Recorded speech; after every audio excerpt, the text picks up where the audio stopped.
It's fantastic to see so many people here today, and also welcome to those who are joining us online. We weren't very surprised, to be honest, when we had that level of reaction and interest in our document. And that's because the Postal Service has been part of the fabric of UK society for an incredible 500 years, in fact, a bit more.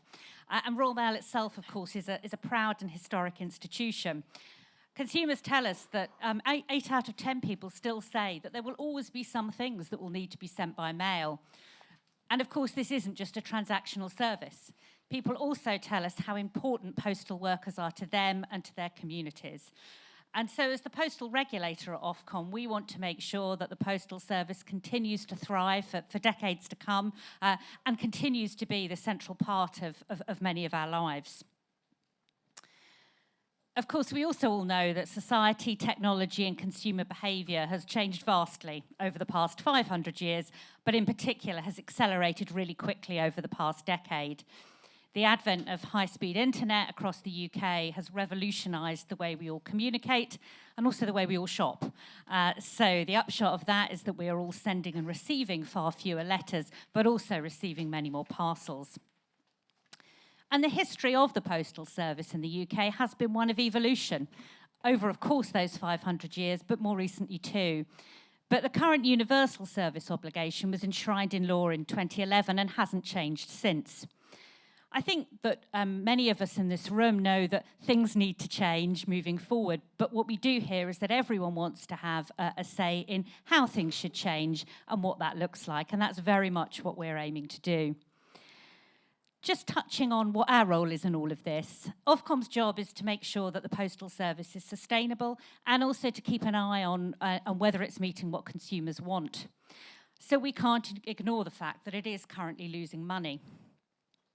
And our research also shows that people are prepared to think about and accept different levels of service, provided that the service they get is reliable, that they get what they pay for, and that we retain an urgent next day service for when things really need to be delivered or received at that speed. So through this series of events, we're very much looking to share our understanding of the market and the potential options moving forward. But I think it's really important that I emphasise that we're very much at the start of this journey and there is no predetermined outcome. The evidence we've collected so far will not be the only evidence that's relevant to this debate. The options that we've talked about will not be the only options on the table. We're very much in listening mode and open to other ideas. And so what we want to achieve today and in our other events is to hear from all of you about the implications of our work and your views on how people's needs might evolve over the next 10 years or so. And that's really invaluable to us in thinking about how the regulatory obligations that we place on Royal Mail might need to change, what we really need to keep, what could evolve, and indeed what might need to be added. In making change happen at the end of the day, it's likely that there's going to be a number of organisations involved. Of course, that includes Royal Mail, ourselves, and potentially also the government. So there aren't simple answers or quick solutions here. Precisely because the Postal Service is so important to many people, we know that there are lots of strong and opposing views on what needs to happen. All those views are welcome, and we're going to hear lots of very different perspectives this afternoon. All we ask is that we treat each other respectfully and that we give everyone a fair share of time to express what they want to. So just to finish by giving you a brief taste of the agenda, in a minute I'm going to hand over to Dave Clarkson, who's Ofcom's Director of Post, who'll be chairing today's session. We're going to start then from hearing from Ofcom colleagues, so we're going to talk a little bit about our work and our research. We'll then hear from Jenny Hall and Matt Newman from Royal Mail and Dave Ward from the CWU. And I should say that I'm very grateful to Jenny, Matt, Dave, and indeed all our panellists for giving up their time this afternoon and helping us lead the debate. After a short break, we'll then have 2 panel sessions. The first will be looking at the needs of consumers and small businesses, and the second, large businesses and public services like the NHS. Throughout, there'll be lots of opportunity to comment, ask questions, whether you're in the room and online, and colleagues will explain how you go about that. So to conclude, thank you very much again for coming. Thank you for your input, and thank you in advance for participating in what I think is a really important and I hope extremely valuable debate. Great. I'll Markham Sivak. I've been the project director for this work over the last 12 months or so. I'll run quickly through a kind of summary of the paper call for input we've put together, and then Richard will come and explain the research that supported that, and then we'll have time for questions against both those. Just see if I can make this work. Okay, nothing happens. Ah, okay. Right. I'm not going to read it out. I'm just going to talk about it. I mean, what is critical to this work is that we see the value of the Universal Postal Service, and in fact, the Postal Service writ large. We've tried not to focus only on the USO because more than 8 out of every 10 letters come from bulk mail, and what people receive in their mail is their correspondence with society as a whole, not just from individuals. And we are very conscious of the need to make sure that all postal needs are represented in any changes. We're also conscious that absent regulation, there is a great risk that the services that society need will not be delivered. So this isn't about deregulating the market. This is about trying to fit regulation to a changing market, and one which will continue to change, and making sure it remains sustainable and available to everyone going forward. There are some fundamental principles which we believe are sacrosanct, and that comes back from the market research and from consumers' messages back to us. This is a universal service. We want uniform, non-discriminatory pricing. Everyone says this is a valuable part of ensuring that all parts of the country are able to communicate fairly and equally.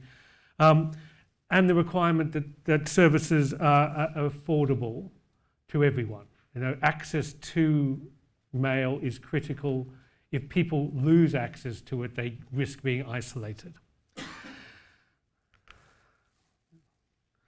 The current obligations are for mail to be available for delivery for 6 days a week for letters and 5 days a week for parcels. There are currently 2 speeds of delivery, the second class equivalent, D+3 in our parlance, and the next day delivery of first class, and of course all the other important services such as special delivery and redirection.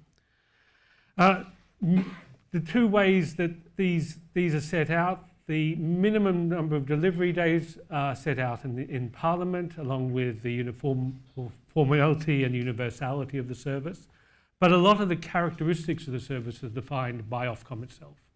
So there is clearly scope for modification at either level, and it really depends on what the nature of the change would need to be. And it's very difficult at this stage to say whether this is something which will require or not require parliamentary approval. Right. What's the challenge? We have seen, as everyone's very conscious, I'm sure, a continuous decline in letter volumes.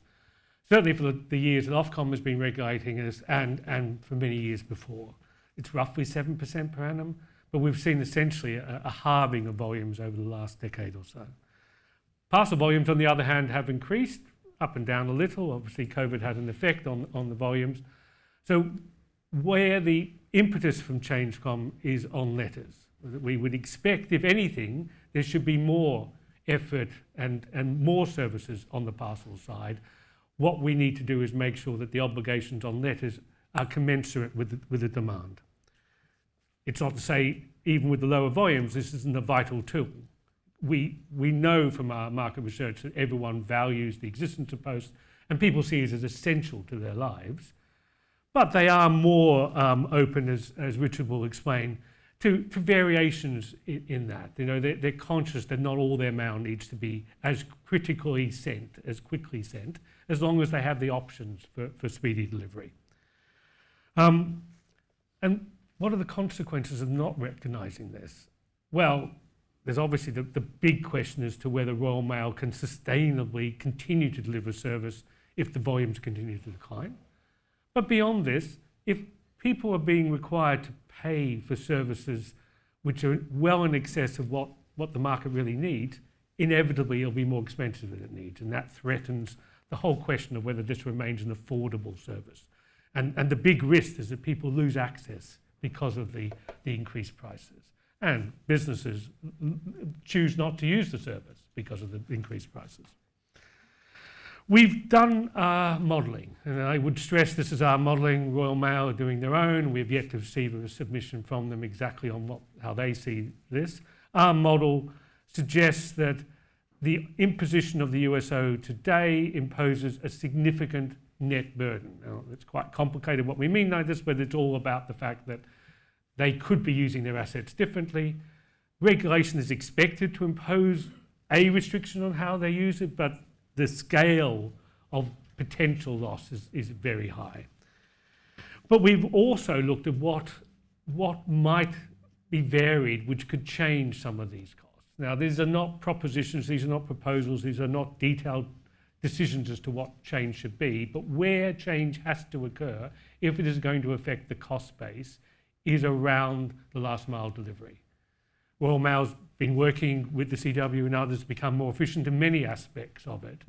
But inherently, if you have less mail, but you have a requirement for someone to walk past the house every day, they're going to be a less efficient delivery of mail. Now, what exactly you do about that, how you restructure to gain back that efficiency, whether you can do more in some of the services which Royal Mail could be delivering, that's an open question for this. But it's around that last mile delivery. It's about the use of those people who do those services where the challenges we face are. As I said, options, not proposals at this stage. I would stress a couple of other things. This is the worst possible time to be talking about this, and it's also invariably the time we do talk about this. Clearly, there's been a challenge to deliver a quality of service over the last few years. It hasn't always been the case.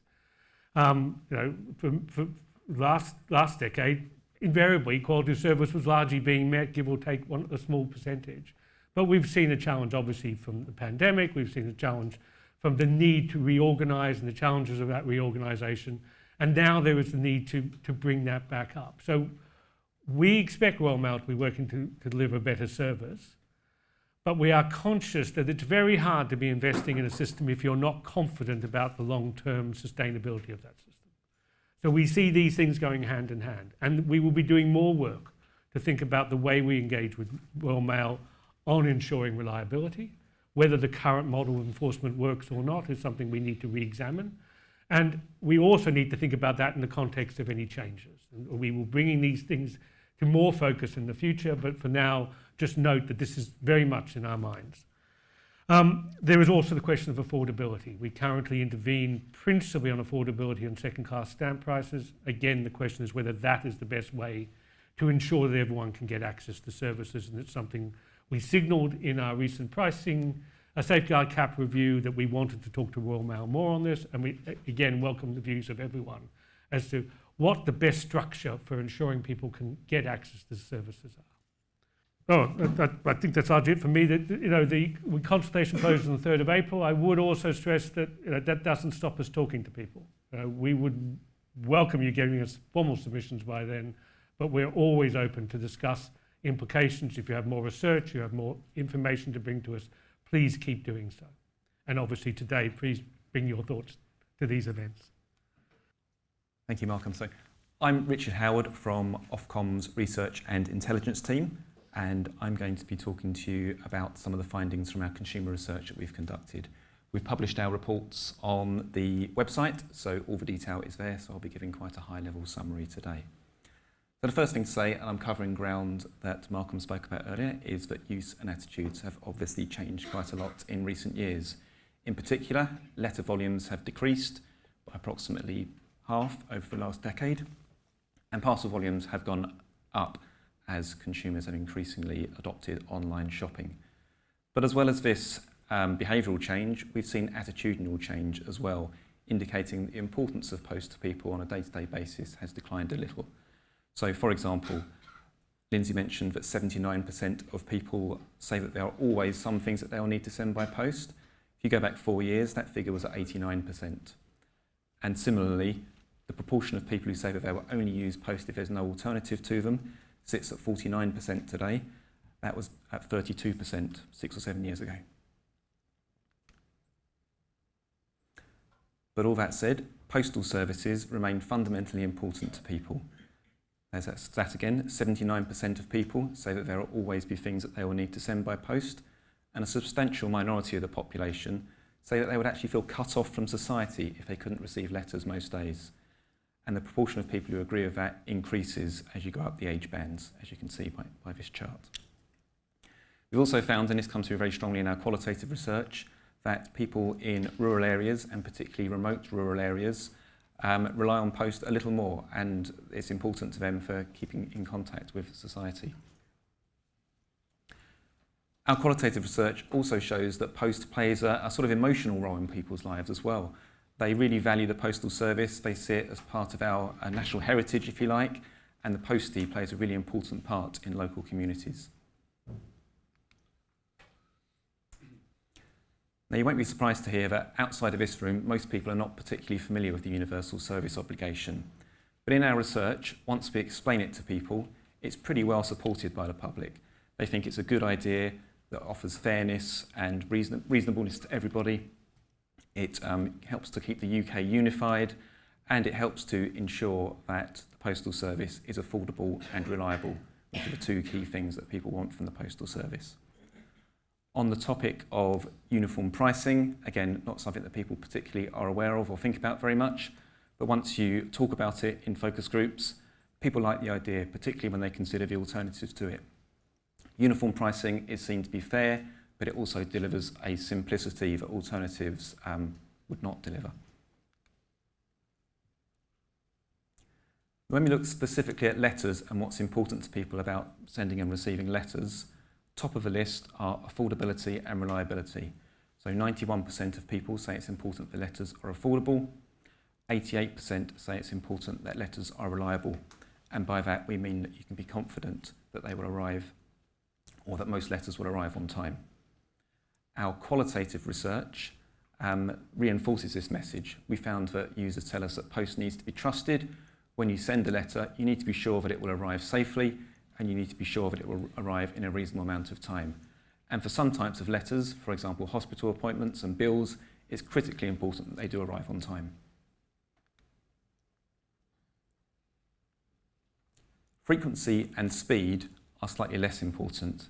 As you can see in the chart on the left-hand side of this slide, 79% of people say it's important that letters are delivered Monday to Friday, 69% that there is a next day delivery service, 63% delivery 6 days a week, and 58% say it's important that letters are delivered on a Saturday. In our qualitative research, we sort of dug into this, and it explains why these stats are apparent. There was a strong acknowledgement that the frequency with which an urgent letter needed to be sent or received has declined, and these days it's very, very rare that a letter needs to arrive next day. And for that reason, people were quite open to some changes in this specification. We conducted similar research amongst small and medium enterprises. We found that they have similar priorities. 88% say that it's important that their letter delivery company will deliver to the recipient's door, 86% say it's important that the cost is low, and 83% within 3 days. Lower down that list, we see around 6 in 10 saying it's important that daily collection services are available and next day delivery options are available.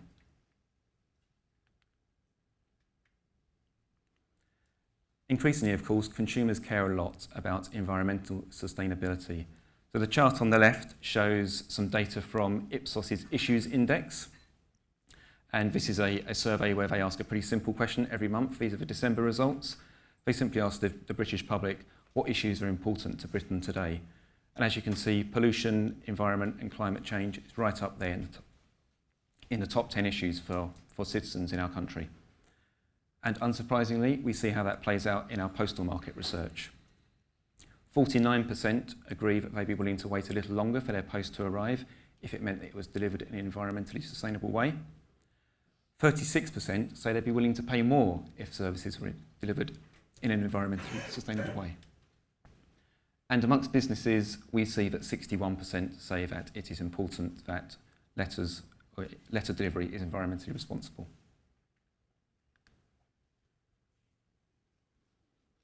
Now, in our qualitative research in particular, we talk to users about what's important to them, what's required, what's necessary. And what we found is that there are some aspects of the universal service which are rated as nice to have, but not essential.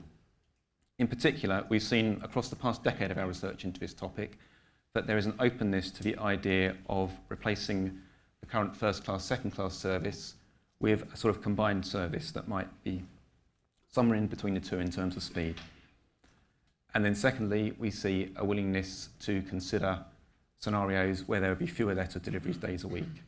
And our latest research found that most people said it would be acceptable for letters to be delivered every 2 to 3 days. And that includes some of the most potentially vulnerable groups in society. Our qualitative research focused in particular on potentially vulnerable users and those who are more reliant on postal services, and we found that these groups have very similar needs. Some groups are more reliant, so for example, those who don't have access to the internet or those who have limited internet skills, and older people, they're a little more reliant on the service and therefore a little less open to change and potentially more vulnerable to changes. But that said, they have the same priorities. What's important to people across all of these groups is reliability and affordability. And amongst all groups we spoke to, there was broad agreement that reductions in speed and delivery could be acceptable. And I think that is my final slide. Great. Well, we have time for questions. I'm going to alternate, assuming there are questions from the floor, but yeah, please. I don't need it. I'm Gary Sassoon-Hales. I'm the National Chair of Unite CMA. I look after the managers within Royal Mail, Post Office and Parcel Force. Look, I'm going to say I was glad to see the report from Ofcom and know it's detailed. I do have some criticisms, and I hope you can take those proactively. So the first criticism would be, why has it taken so long? Because obviously other states member states within Europe have actually turned around and modernised their USO a lot faster than we have. So it does seem a little bit asleep at the wheel. And I say that, and I'll say your actual part on the USO to actually put a cost on what it costs to deliver that, I found really, really welcome, so that we can actually see that, because I know everybody that works within Royal Mail really cares about our customers, really cares about your customers and the type of service that we deliver to them. I've been in the business a very long time. I've started as a frontline post person. Now, at the time when I was delivering to addresses, you turn around and you might take 10 letters up every single path, and you deliver it in a matter of seconds. How that's changed now is the addresses have grown. We might be delivering one letter, and then you've got the increase of parcels. As opposed to taking seconds, it takes 5 minutes to maybe deliver that, and that then puts strain and cost on the service. We've had both political parties have turned around and said they support the notion of a 6-day USO. So my question to them would be, well, why don't they subsidise it then? But when you look at the part for the business and when we're talking about costs, and whatever solution that we get to, we have to remember that cost, there are people on the back end of that. And it's the post people, it's the managers that you talk about as being a vital part of that service.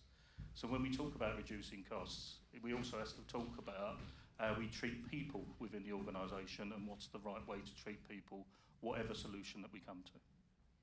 Thank you. Andrew, nothing? Is any? Hello there, it's Charles Nielsen from Fussell. I was very pleased to see the research showing that price and reliability were two key components of the consumer research that you've run.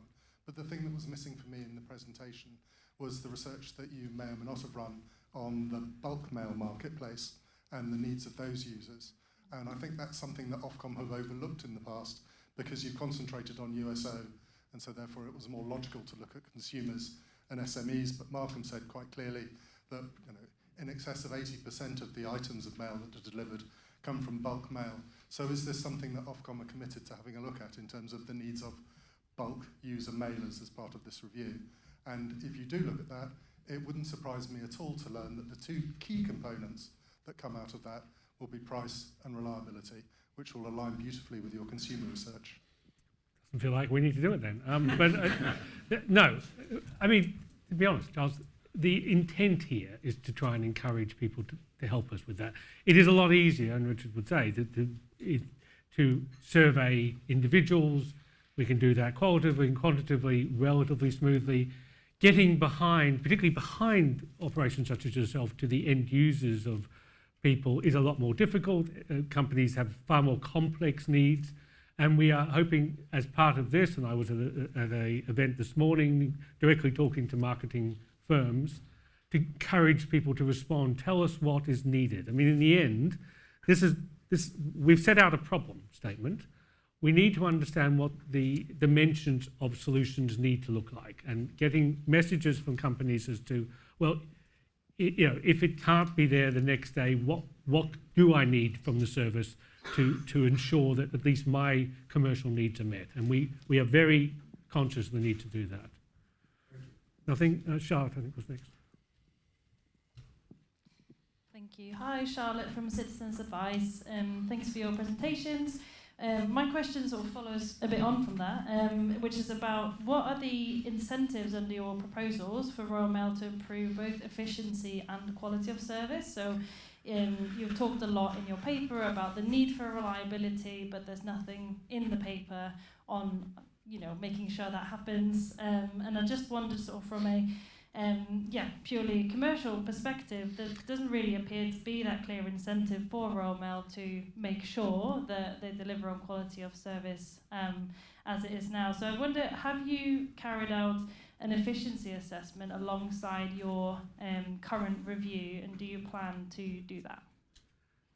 Okay, let me deal with quality of service first and the incentives. I mean, I think there are incentives on Royal Mail to become better. We have done a review recently, we have found them. I think the challenge is, as I discussed earlier, is that it's the worst of times to be doing that. We appreciate that Royal Mail needs a clear future in order to invest properly in the service. That said, as I mentioned, I think we are very much open to considering whether the way we enforce quality of service now is adequate. It was designed at a time when Royal Mail was essentially delivering, and it was about small taps to say, focus here, focus there. Whether that meets the needs of today, particularly as we potentially see more complicated needs coming out of this, open to that. We will be bringing this forward. In a sense, what we tried to do in the CFI was get the initial call out, say this is where the problem is, this is the areas where solutions need to be, but clearly quality of service needs to be hand in hand with that. As to efficiency, now we haven't done a specific efficiency assessment in this. We do regularly look at efficiency savings. There is inherently within a private company a desire to become more efficient. Again, I think this goes to giving them the flexibility to work with their workforce and come up with new ways of working which both deliver for consumers and for business, but also make them more financially sustainable. There was one over, sorry, I don't, no. Thank you. Heidi Early. I'm from Early Bird Designs. I've got a greetings card shop and greetings card business. The thing that really struck me in your research is you're looking at letters and you're not looking at greetings cards. And of course, letters have declined. We've had a massive growth in email and technology, but greetings cards are very much still a paper-based business. It's a really, really strong economy, £1.5 billion economy. It's growing. My business is thriving, and it really relies on a reliable and affordable postal service. My customers are still sending cards, but I am getting every day comments about how unreliable the postal service is now and how expensive it's become, especially in relation to the cost of a greetings card.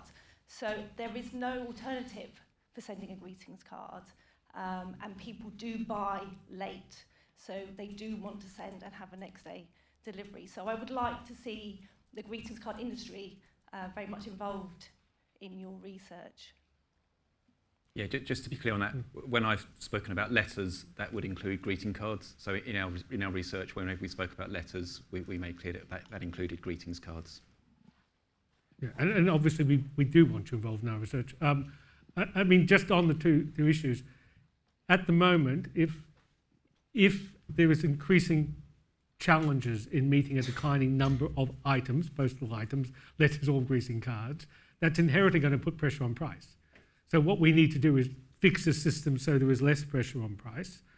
And we obviously, as just mentioned with Charlotte, need to be thinking about the reliability of service. If the service doesn't become more reliable, it really risks becoming almost insignificant to people. They'll just be looking for alternatives.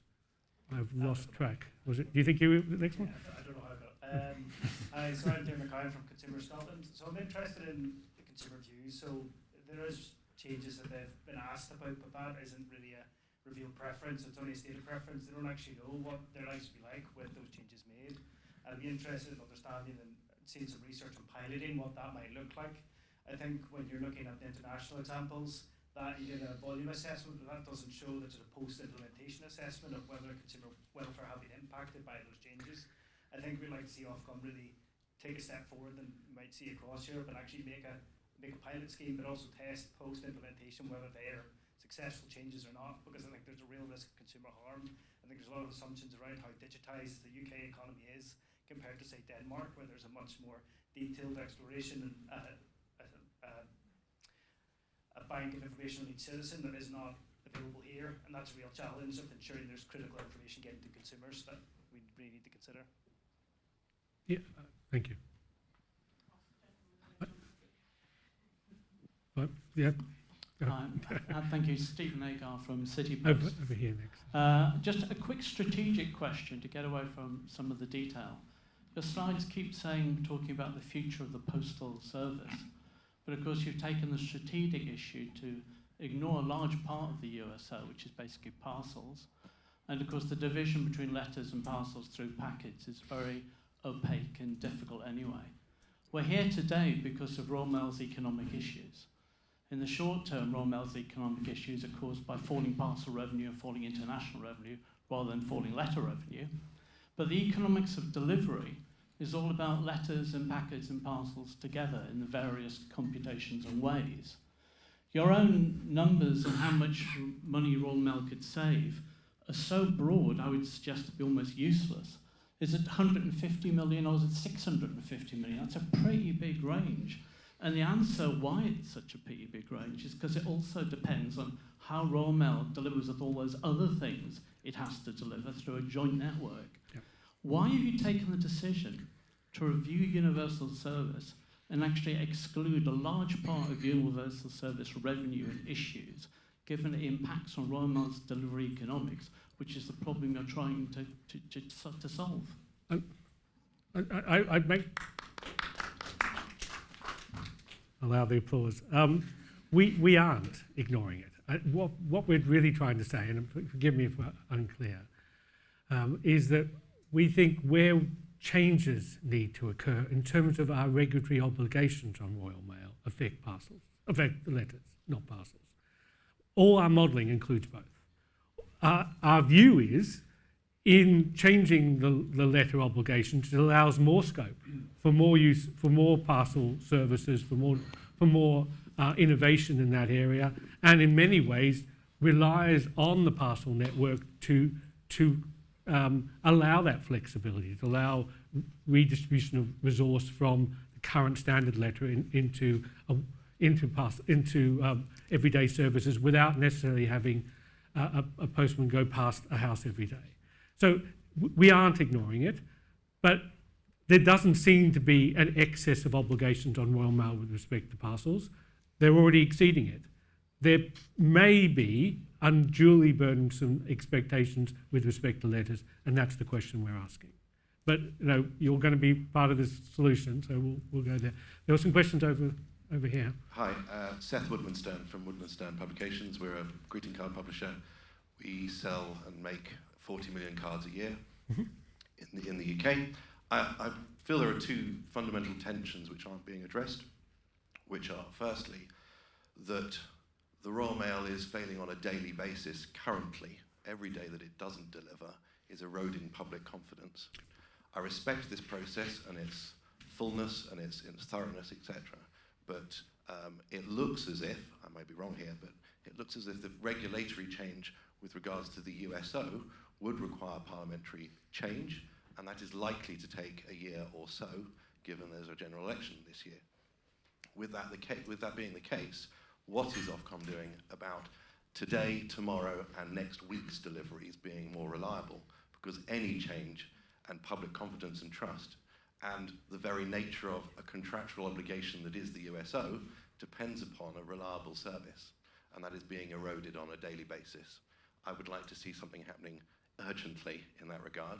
And my second tension is that we talk about letters declining and parcel expectations and volume increasing.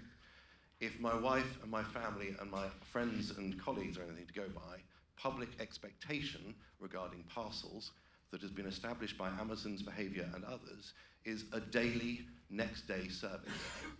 With that being the case, when you talk about letter volumes decreasing, but parcel expectation increasing, public expectation is that they are going to be able to rely on a service that delivers to their door on a daily basis for their parcels. And if that's the case, why can't letters be part of that solution? If someone's got to deliver a parcel to a door on a daily basis, why can't letters be part of that? And unfortunately, with the research that you do and the very nature of Royal Mail being a private company, there will always be this murkiness between what is part of their business as USO and what is their parcels and the costs related to the two. And I don't think your research addresses either of those fundamental concerns. Okay. I'll comment on a couple of things. One, the range of solutions don't all necessarily require parliamentary approval. With respect to, going backwards, with respect to, well, they're going to be delivering every day with parcels anyway, and why can't letters be part of that? It's exactly what some of our models are suggesting. But there are two different types of delivery at the moment. Ones where a postman or woman walks past a house largely on foot, they are supported by trucks and delivering by hand every day. And there's a parallel process frequently with trucks driving around with bigger parcels. The question is, should that mix of delivery mechanisms best serve people? And we think there can be a change which could allow greater efficiency without a diminution of much service to people or any service to people. That would likely lead to redistribution of the way people work within Royal Mail, but it certainly is part of that combined solution. So can you remind me your first question? The first was that Royal Mail is failing on a daily basis. Yeah, so well, I would like tomorrow's service and next week's service to be more reliable. We have an ongoing process of monitoring and engaging with Royal Mail on their service delivery. We, as you know, we just concluded our investigation and we find them for failure. We are engaging with them regularly now on their performance, and if there's again a failure, we'll be going forward again there. With respect, that hasn't changed the behaviour of the Royal Mail. I'd leave it to Royal Mail a little bit to defend themselves on that. Our observation over Christmas is their performance has been significantly improved. I think the question is whether we can bring it fully back to the level they should be. This is part of this, because it is not necessarily fully reasonable to expect the firm who is already struggling to be putting the investment in if they're not confident of their future. So this is part of that solution. It isn't all of that solution. Royal Mail has their own problems which go beyond simple questions of investment, and they need to be making their system work as well as it can, but we do have to help them see a vision forward as well. Time for one more? Is that, Can we just take one more question? one more question. Yeah, first. Sorry. We wait for a... Yep, in front.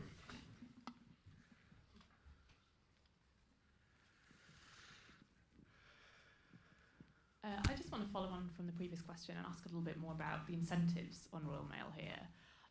So Ofcom's paper talks about consumers' need for reliability. It talks about the opportunities that cutting the net cost for Royal Mail might lead to for consumers in terms of Royal Mail investing in services for vulnerable consumers or improving service reliability. But what I want to understand a bit more is Royal Mail's a monopoly provider on the letter side. They face no external competitive pressure to improve.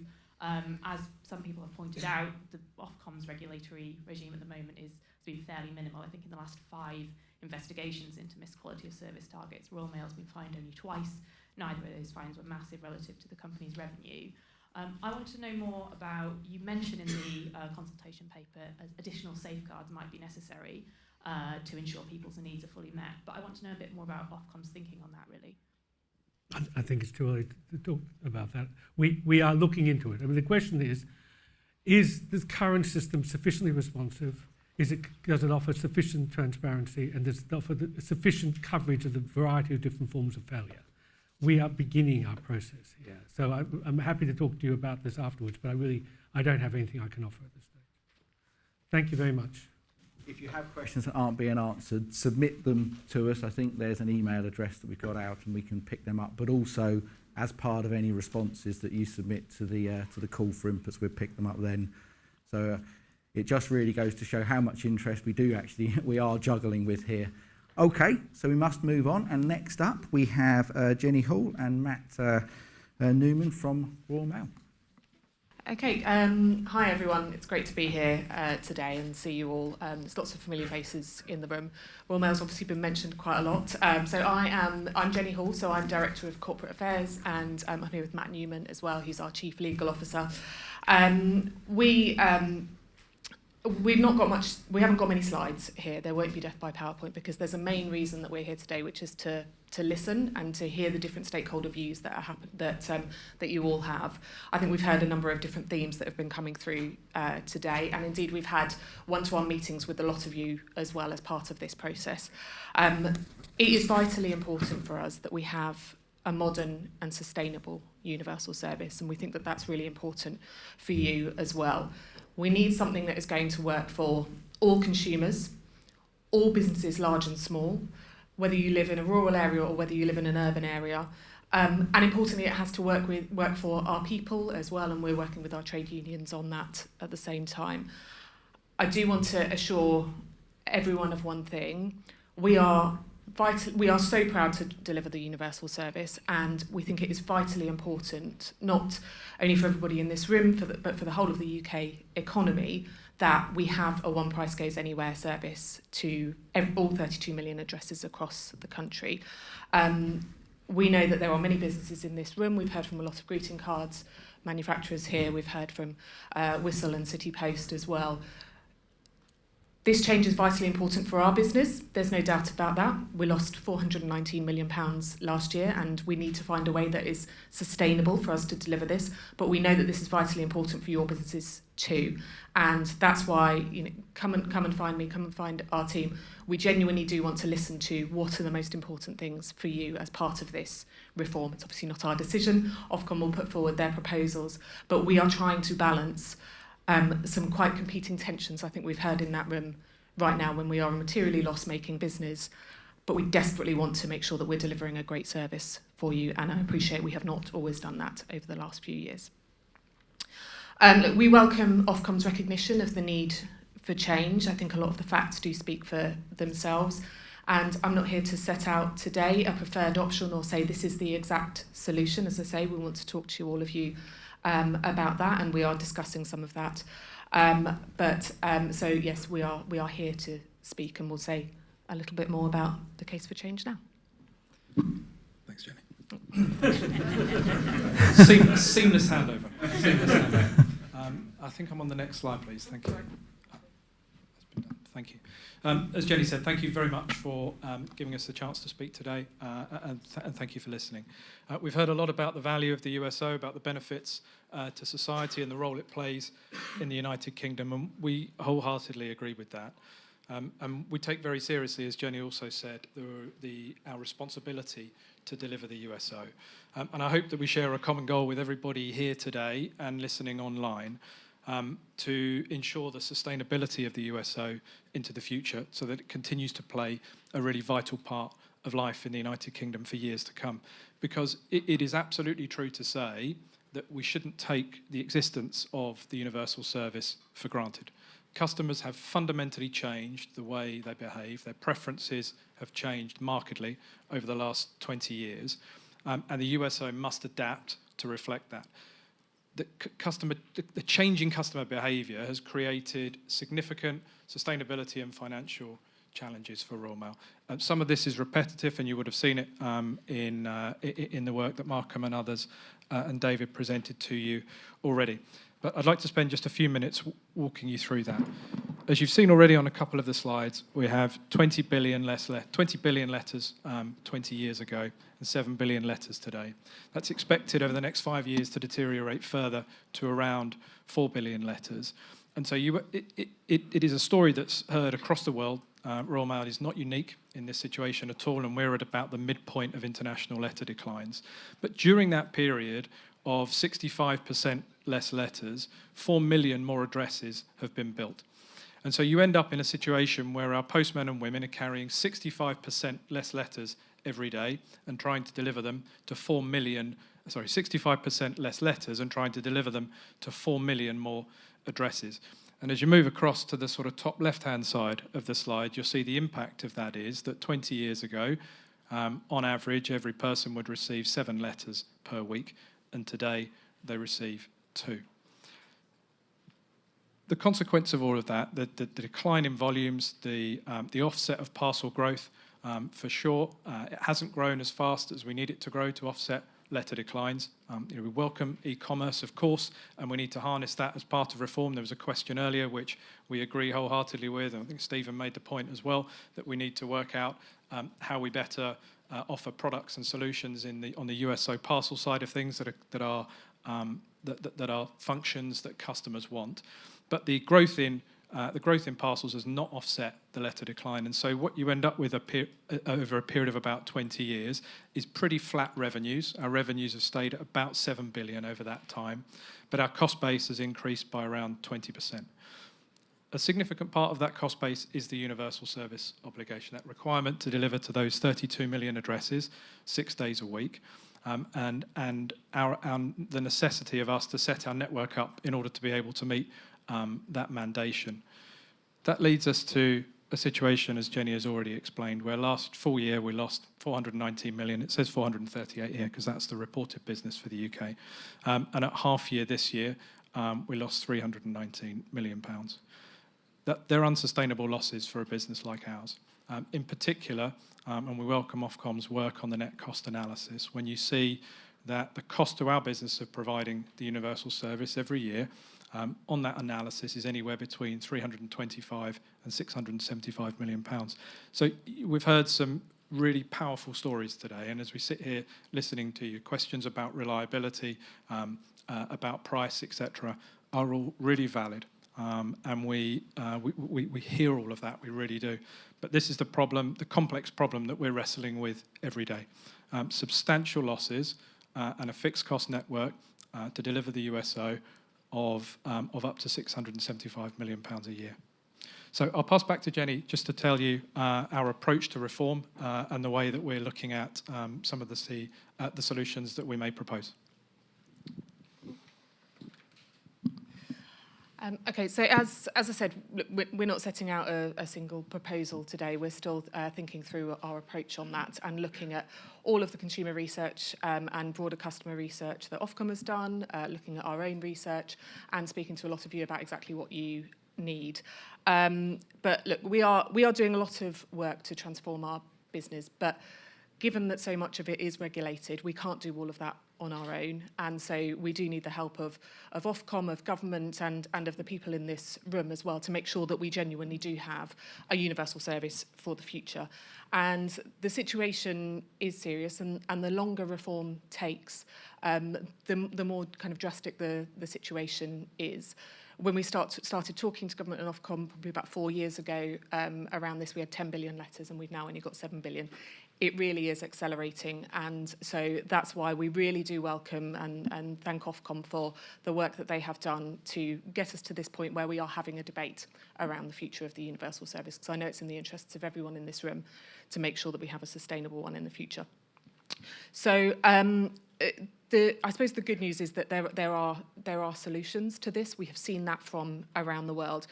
countries taking very, very different approaches from the very radical, which we would not endorse, around Denmark has already been mentioned, I think, where they have actually got rid of their universal service obligation. That was through a big drive by their government to digitise and move almost everything online. We absolutely do not want that, and I do not think that is the British way. But lots of other countries looking at speed and also the number of days that are being delivered so that they can deliver an efficient service. And I do think there is a way where we can balance the need for Royal Mail to run a more efficient service whilst also meeting the customer needs. And I think that Ofcom's research really does show that. So we've been doing our own research, and we've been talking to about 3,500 people through that, and around 100 different stakeholder organisations, both during this consultation and actually over the last couple of years. And I'm just going to talk you through how we're thinking about reform, which I hope will reflect some of the way that you're thinking about it as well. So the first one, I've already said this, but I don't think you can say it enough. Universality and making sure that it's a one price goes anywhere service for every country, every address in the UK, we fundamentally believe is vitally important. There are countries that have broken that link, Italy being one of them. You have different services depending on where you are. That is not on our agenda at all. Reliability, I think it came through very strongly in Ofcom's work about the need for reliability. It's clearly coming through in the discussions that are happening today as well. And so we do want to make sure that we have a model that I acknowledge that things haven't been good enough on reliability, but we want to make sure that we've got a model that enables us to deliver the service that you need. As Gary from Unite kind of rather eloquently said, it is just more difficult to deliver good quality of service as well now, when it's not just letters that you're popping through a letterbox, it is bigger parcels, and we've got to find a way to balance that when, as I say, we're only delivering 2 letters per week to people. And that includes, important mailings, important time-critical mailings. We've heard from quite a few as well. I think it was Seth who said, it is important to have those daily deliveries for certain items, and we are hearing that as well. And there are certain time-critical things like NHS letters, magazines that have quite specific requirements that we are working through. And the next one from a customer perspective is choice. And this is something that we've certainly heard in a number of decisions, that people actually increasingly maybe want that choice over price and speed. They're balancing the impact of the environment as well, and maybe would be okay with things going a little bit slower, but recognise that they need a next day service as well for certain things. And we think that the future model needs to address that. And then just underpinning that for our business, we want to ensure that we have something we have a model that is sustainable, that allows us to deliver the universal service for many, many years to come, and is good for our customers as well, and also allows us to invest in the future, to keep reducing our emissions and meet our net zero target of 2040, to make sure that we're innovating and delivering more services and parcel services for people, as well as innovating in letters, like the introduction of barcoding that we've done in recent years as well, and to make sure that we can invest in delivering a better quality service for everybody. And fundamentally as well, in a responsible way. As I say, we want to make sure that we continue to be the greenest operator in the industry. That's really important to us. And also that we continue to deliver the best jobs in the industry, that we give security for our people around their future jobs as well, because we fundamentally believe that having a workforce that is well motivated and better motivated perhaps than they have done over the last few years will also deliver us much better quality as well. So that's all we wanted to say today. I don't know whether you wanted to take any questions or whether... So we got time for a few questions, and again, I know we're going to have more questions than we got time for. So let's go for lady here. Hello, I'm Jackie Brown, MD of Max Publishing. We publish magazines for the greeting card industry. I heard, Jenny, you talking about other things that are happening elsewhere in the world and their postal service. In the UK, we're unique. We have the best greeting card industry in the world. And what that also does is that delivers a bit of sunshine every day to people. It makes such a difference. It staves off loneliness. It lifts the spirits. And I'm just really worried that you're going to use examples from elsewhere that doesn't have the same great industry that we have. You know, whether that's a get well card to the king that so many sent, whether that's, you know, the card to people's mothers to say Happy Mother's Day, whether that's a sympathy card to a friend to cheer them up. So I know you're in a difficult position, but please keep our industry strong, keep this really important part of our social fabric, just keep the big world of greeting cards turning and bringing joy to people. Yeah. Okay. Thank you. Let's see if we can pick up some other questions. I saw a hand up over here, I think. Thank you. Alex Lawson from The Guardian. Thanks for the presentation. Just interested in the point that was made there about the wide scale in the savings estimated by Ofcom. I appreciate you haven't put your numbers out in your response, and theirs are based on 21-22, so it's a little bit old. But what are the single largest savings that you can see, and how big a part will job cuts play in that? Do you want to, if you've got a quick answer, we can... Yeah. So, Alex, I think you'll probably expect me to say that we're not going to be talking about the savings. As I say, there is a really wide range in Ofcom's costings and potential savings that has come out, and I think that's because, as they've said a number of times today, there isn't a single option, and so there are variabilities in that. But one of the fundamental principles that I've been talking about, and that we'll be talking to both Unite and the CWU about, is making sure that this is, you know, good for our people as well. This is not about, you know, a big kind of change to job cuts exercise. This is about making sure that we are a financially sustainable business in the future, and also that we can make the most of the growth opportunities that we've got. You know, right now we have to make sure that we are, you know, doing better in parcels, you know, competing in what is an unbelievably competitive market out there, from the likes of Amazon, Every, Yodel, DPD. We've got companies from all around the world, and we have to be way more at the forefront of that, and also thinking about new and innovative things that we can do on it.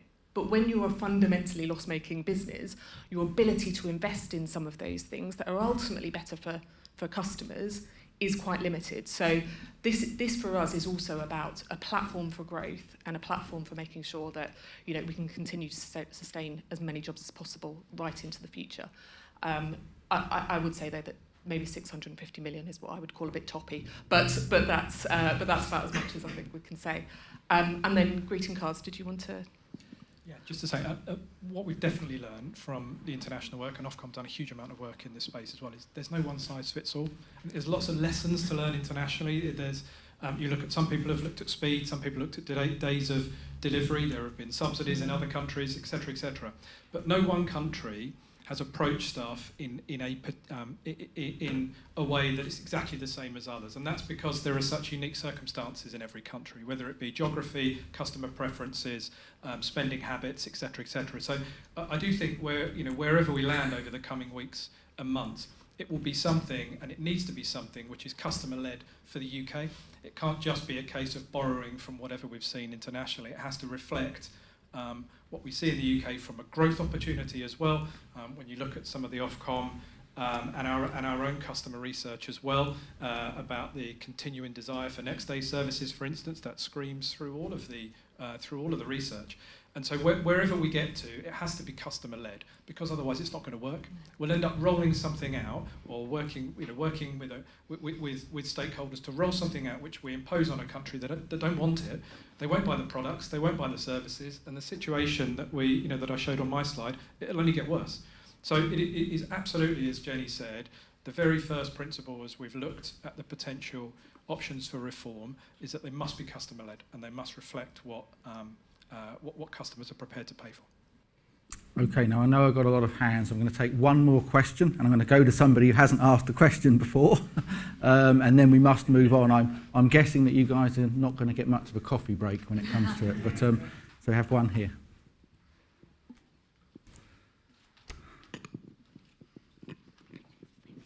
I'll be really quick. Helen Barker from Every.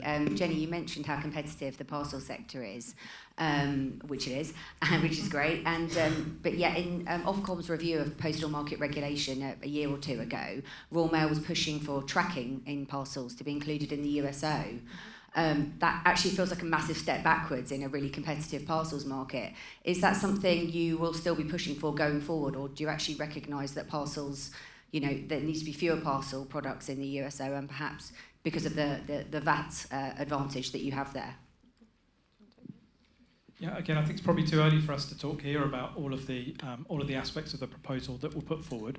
But we've heard from lots of people in the room today that the USO is a customer-led proposition. It is there. We have to provide services that people want and that they're prepared to pay for.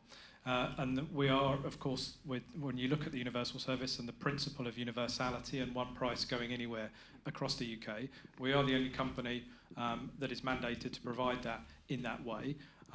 And in a parcels market which is becoming, as you say, more competitive and developing and evolving products and services every day, and tracking is absolutely a key part of that.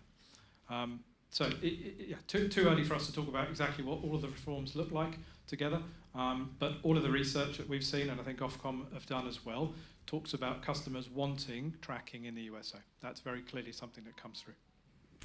Okay, great. Well, I'm going to have to move on, and I apologise, but you can see the time pressures we're under, and I'm sure if we had double the time, we probably would still be in the same position. But thank you both very much. Okay, so last person up for the first session is Dave Ward from CWU, so handing straight over. David. Yeah, hi there. Afternoon, everybody. Dave Ward, General Secretary of the Communication Workers Union. We represent just under 180,000 workers in the communication sector. And of that, there's about 100,000 members, frontline employees, all of them that CWU represents. We don't represent managers, as Gary explained. So I can only really make some general comments at this stage because we had no input, obviously, into the formulation of the report, and disappointingly had no input into Royal Mail's data that it went into it. So we've not really seen all of the data that sits behind some of where the options are coming from, and we're working our way through that. We get that we need to look at that, and we want to make the most informed choice for the future, and we want to listen to what customers are saying. We would say to you from the outset that this can't just be a financial issue, because the universal service is also providing social value to the UK. That was evidenced during the pandemic, where postal workers were the only group of workers that had contact on a daily basis with people right across the UK, guaranteed. We're also very disappointed about the context that we're having this debate in. We accept that when you have a dispute, as we did, a very bitter dispute, that there's bound to be fault on both sides in getting to that point. But we genuinely wanted, it wasn't all about pay, that dispute, it was about making sure that there was a service for customers going forward, and that Royal Mail really had a proper strategy going forward to grow the business. We didn't feel that was the case. We still don't think that that's the case. So one of the interesting things that I was listening to, the way that people talk about the USO, both from the DSA groups that are here today, which is a huge part of this debate. We recognise that, and we'd like to see that expanded to understand the impact on DSA customers. But one of the interesting things is Matt will point to the amount of letters that go through the USO. But the truth is, the infrastructure that sits within the USO delivers everything that Royal Mail delivers. And I think members of the audience on that side made that point. So why we're nervous about where we are at the moment is it's very difficult to make a judgment on purely the options on the USO without seeing, so where are Royal Mail in their delivery of parcels? What is their next day parcel strategy? Because our view would be that you can look at the USO as a burden, but you can also see the infrastructure that sits beneath it as a major advantage for a company. And one of the things we are often saying to Royal Mail is that, we use the example of Amazon, not great supporters of Amazon's employment practices, but if Amazon was running Royal Mail and it had a network, the biggest network of vans in the UK that go to the widest reach across every part of the UK, every town, every village, every city, our view is they would be making a lot more of it than what Royal Mail makes of it. Now, when we look at the range of options, we're just not in a position at the moment to support any of the options that have been put forward. I think we need to go into a lot more detail on those with the company as well, if we're able to do that in the right way. But we would rule out, obviously, one that says 3 days. We can't kid ourselves here. If Royal Mail goes down to a 3-day USO, it will kill the business because it won't be able to deliver all of those other things. Our concern is, which really fueled many of the disputes that we've had in recent years, including the last one, is that we're not sure that Royal Mail really wants to deliver the USO, despite what's been said here today. We've always held this view that their preference would be to ditch it and to put parcels in a different company, maybe brand it Royal Mail, but just do the profitable things and let the USO wither on the vine. We have a completely different view to that you could expand the role of postal workers. There's not been enough work done on that, despite the fact that it's been in the last 2 agreements that were ripped up by Royal Mail. We were not able to do the work with the company when they committed and we committed to looking at how we could expand the role of postal workers. Now, what we find interesting about that is this simple point that although we totally accept that letter decline is here, it's not going to ease off anytime soon. It'll probably level out at some point because the UK at the moment is nowhere near the sort of digital infrastructure country like some of the international comparisons, Denmark being one of them. They made particular choices. The UK hasn't made that choice. But what we think is that we could be looking at a growth platform here that might support a USO going forward. Now, that could be done in 2 areas. One, in how could postal workers and the role that they undertake day in, day out support communities in a better way?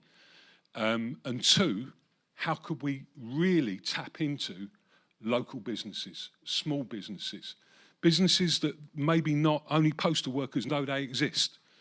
And we don't think that growth strategy exists within this consultation. We don't think any of them options really allow for a growth strategy. They're focused purely on letters that are declining. Well, that's a statement, everyone knows that. So, you know, we're coming at it from a point of view that we want to see a wider view of the whole debate. We accept there's going to have to be some change, and that might be difficult change. But let me give you an example of change that we'd like to see. Royal Mail's got over 3,000 vans that are sitting, doing nothing from about 3 o'clock onwards. And if we're going to deliver next day parcels, we should be out there using them vans. We should have a late shift in Royal Mail. We're not opposed to that. If we've got to compete with Amazon, who are coming along your street, and DPD, Every, and others who you see outside your front door, 7, 8, 9 o'clock at night, well, Royal Mail's got to make a decision. Does it want to do that? And what we're really, really concerned about is that this is being driven by short-term financial gain with no long-term strategy for the future of the company. We recognise that we've got to have this debate. We welcome it as a national debate. We're worried about the time, and we did speak to Lindsey about that recently, that have we really got the time to formulate in a matter of 2 months the right options here? Because we don't think that's where we are with the company at the moment in discussions. Discussions are difficult with the company at the best of times because they adopted in the last few years a strategy which you may have heard me talking about, but it was true, called Our Business to Run. And the reason that your postal service is in disarray is not because of frontline postal workers. I'm not saying the dispute ain't played a part in it. Of course it has. But we're 18 months on from that dispute, and we're still failing on quality of service today. Why? Because there ain't enough frontline postal workers delivering, because they've driven them out of the business. They've introduced new workers on less terms and conditions. When I see that up there about a responsible employer, our members don't see that. Got time for some honesty about this debate. That's why we welcome it. We'd love to find a way of aligning the interests of what what is in the interest of the company to be financially sustainable, what's in the real interest of customers and the workers. And when we look at the point about the range of options, this is our problem with the range of options. We asked that question, Lindsey knows, the other week. We can only see, in answer to Alex's question, that range between £150,000 saving and £650 million savings, that range is jobs. There's no point in kidding anybody in here about that. That range is jobs. Now, if you think about that, you can do a simple equation into that about how many jobs does that mean. That range is about jobs with no growth in mind. It's purely about the way that consultation has been set. And what we need to think about is what is the impact of that ultimately on some of our big institutions? Do we really know that the customer needs survey that's been done within this? Do we know what the impact's going to be on the NHS, for example? Do we know what it's going to be on the businesses that are relying on Royal Mail, that are here today? I think there's a way of getting through this, making Royal Mail financially sustainable. I think there's a way of doing it where workers will get on board for it, which is crucial, and that can support businesses and customers and still provide the real sort of strong universal service commitment that sits within there. But we don't think it's in those options by just looking at them alone. And I think that's really important. The growth stuff, we'd love to come out and talk to you, we will, we said about expanding the role in a sort of social way. We think Royal Mail can become an access point to the NHS. We think there's some innovation of postal workers. The point I was going to make is although people might not like letters so much and the bills, there is this unique relationship where most people like to see a postal worker coming down the street. And our view is we've never really sat down and gone, how can we make this business transform into a business that is modern, that isn't just relying on letters, but is still a major contributor to the UK economy. So, we want to get engaged in this debate, and I'm being told to wrap up, and obviously I will. Happy to answer any questions, but let's have a proper national debate. Let's not just have it through the confines of this consultation, because I don't think it goes wide enough. Thanks very much, Dave. So look, I know I'm running over time as I was a moment ago, but I do think that we've got time for a couple of quick questions before we break for coffee. So any questions? One at the back. Hello, Rosie and the boys. I'm a micro business. It's just me. I am totally reliant on large letter service. There is no alternative supplier for me, and I'm here representing hundreds of businesses that have put that to me today. And I was really excited to hear that actually there's opportunities for growth if that's seen. During the dispute, many of our businesses actually had to shut our doors because we couldn't provide to our customers. That's a major impact on economic growth. And we're micro businesses normally because family circumstance means that we can't work outside self-employment. So it's the difference between us being someone who can contribute to the economy and the growth of the country or not. Thanks very much. Shall I take another question? Yeah. Do you want to comment? Yeah. Shall we take one more and then I'll let Dave comment on any other questions? Have one here. Hello, Dave. Gary Sassingham, Unite CMA again. I was going to say, given that you say CW, Unite and the company, I mean, obviously there'll be many things we may agree on and there'll be many things that we don't. But I was just going to say one thing that we probably do align on is about the USO and about there may be changes that can be made to it to bolster it to become something that should be protected in the UK. We don't have to go the way of other countries.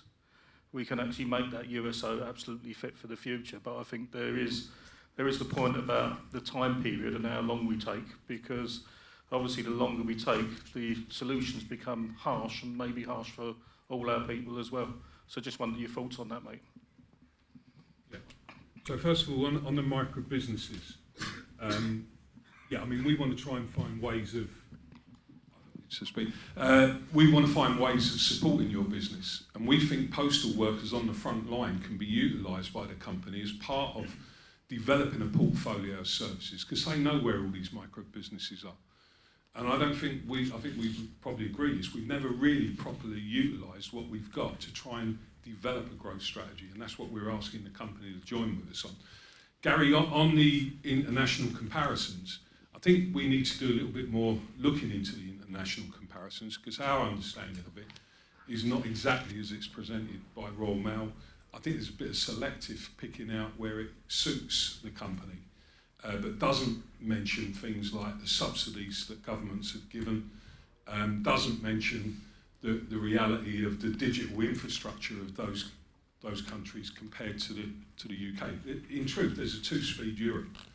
The Scandinavian countries are much more digitally advanced than us. We're probably somewhere in the middle, and we need to recognise that there's probably still about 10 million people that use these services. So, look, speed of it, Gary, I think we want to get it moving. We don't want to hang around, but we can't come to a decision on the options that's the best for the USO without understanding the bigger picture of Royal Mail's overall strategy on growth, on parcels. If you don't do that, you're going to make the wrong decisions, and I think we'll all regret that at that point. Okay. Thanks very much. Great. Thank you very, very much. Thanks to all of our presenters in the first session. We're going to break now. Your first few comments on the matter. Do you want me to start, Markham? Absolutely start. I have not going to express any other questions. Good afternoon, everybody. I'm Robert Hammond, and I'm on the Ofcom Communications Consumer Panel. So if I can just say as a broad statement from the panel is that at this point in time, we do not have a view on where things should land. Certainly, I think our collective view is that we need a lot more information to be able to make an informed decision about matters. Turning more to a personal reflection on this, the concerns that strike me are really around process here. So we've had some information about research. It's certainly my view that the research is a little bit old now. Some of it goes back to 2019, so pre-COVID, and the second batch of research was also really a piggyback when Ofcom were looking at the second-class stamp safeguard.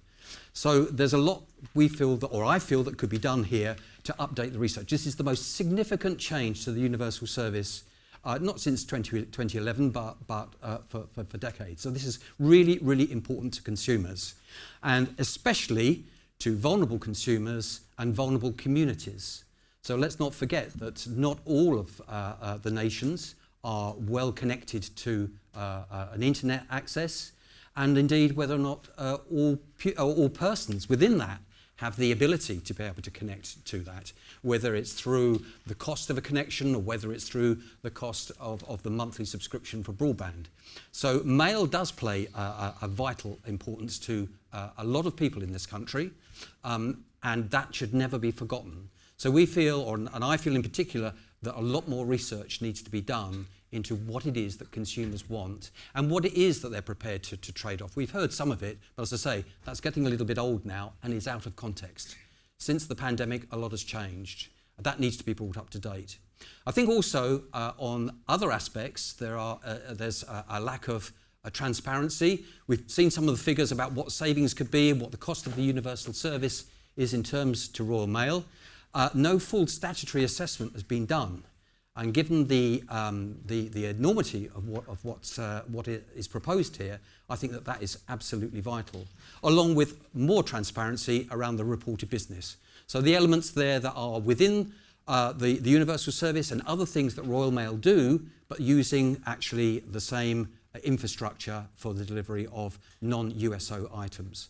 So in conclusion, I would say that really more openness, more information will help us all be able to come to some kind of conclusion about what it is that consumers want and therefore what the options should look like. Thank you. Thank you, Robert. David. Thanks, Markham. So I'm David Faulkner. I am here on behalf of the Greeting Card Association today. I also run my own small family business which sells greeting cards and stationery. In terms of who the Greeting Card Association are, we're a £1.5 billion stable business. We're world leading and kind of export punch significantly above our weight. I think what this means in terms of where we are today and why we're here, we're probably sending somewhere in the region, estimates vary, but we estimate between 250 million, 350 million cards, which we're wholly reliant on our friends at Royal Mail to deliver for us. I think what's interesting is that's quite a small proportion of the total. But what we send really matters. We're in the business of emotional connection. And for example, if you were to lose 8 million letters in a total of 7 billion, arguably you could say you might lose that in the noise. It's really fitting that we're here the week after Mother's Day. Because if you had 8 million mothers and fathers up and down the country saying their Mother's Day and Father's Day cards were delivered late, that matters to people. That's an enormous voice that's going out. And by the way, those numbers, our analysis suggests it could be even higher than that. So I think we're sitting here and we're kind of saying, well, looking at the behavioural profiles, how has everything got different? And why is it that we've had this massive reaction that I think, kind of Lindsey to say, weren't quite expecting? And I think the answer goes back to the insight on one level. And I think there's a lot that we can help you with on that and really show how that kind of side of the market using our data to prove really what's going on as we're seeing it. But what we're most concerned about is this feels to me a bit like a beaching cut under the railways. We've got a bit of a panicked situation.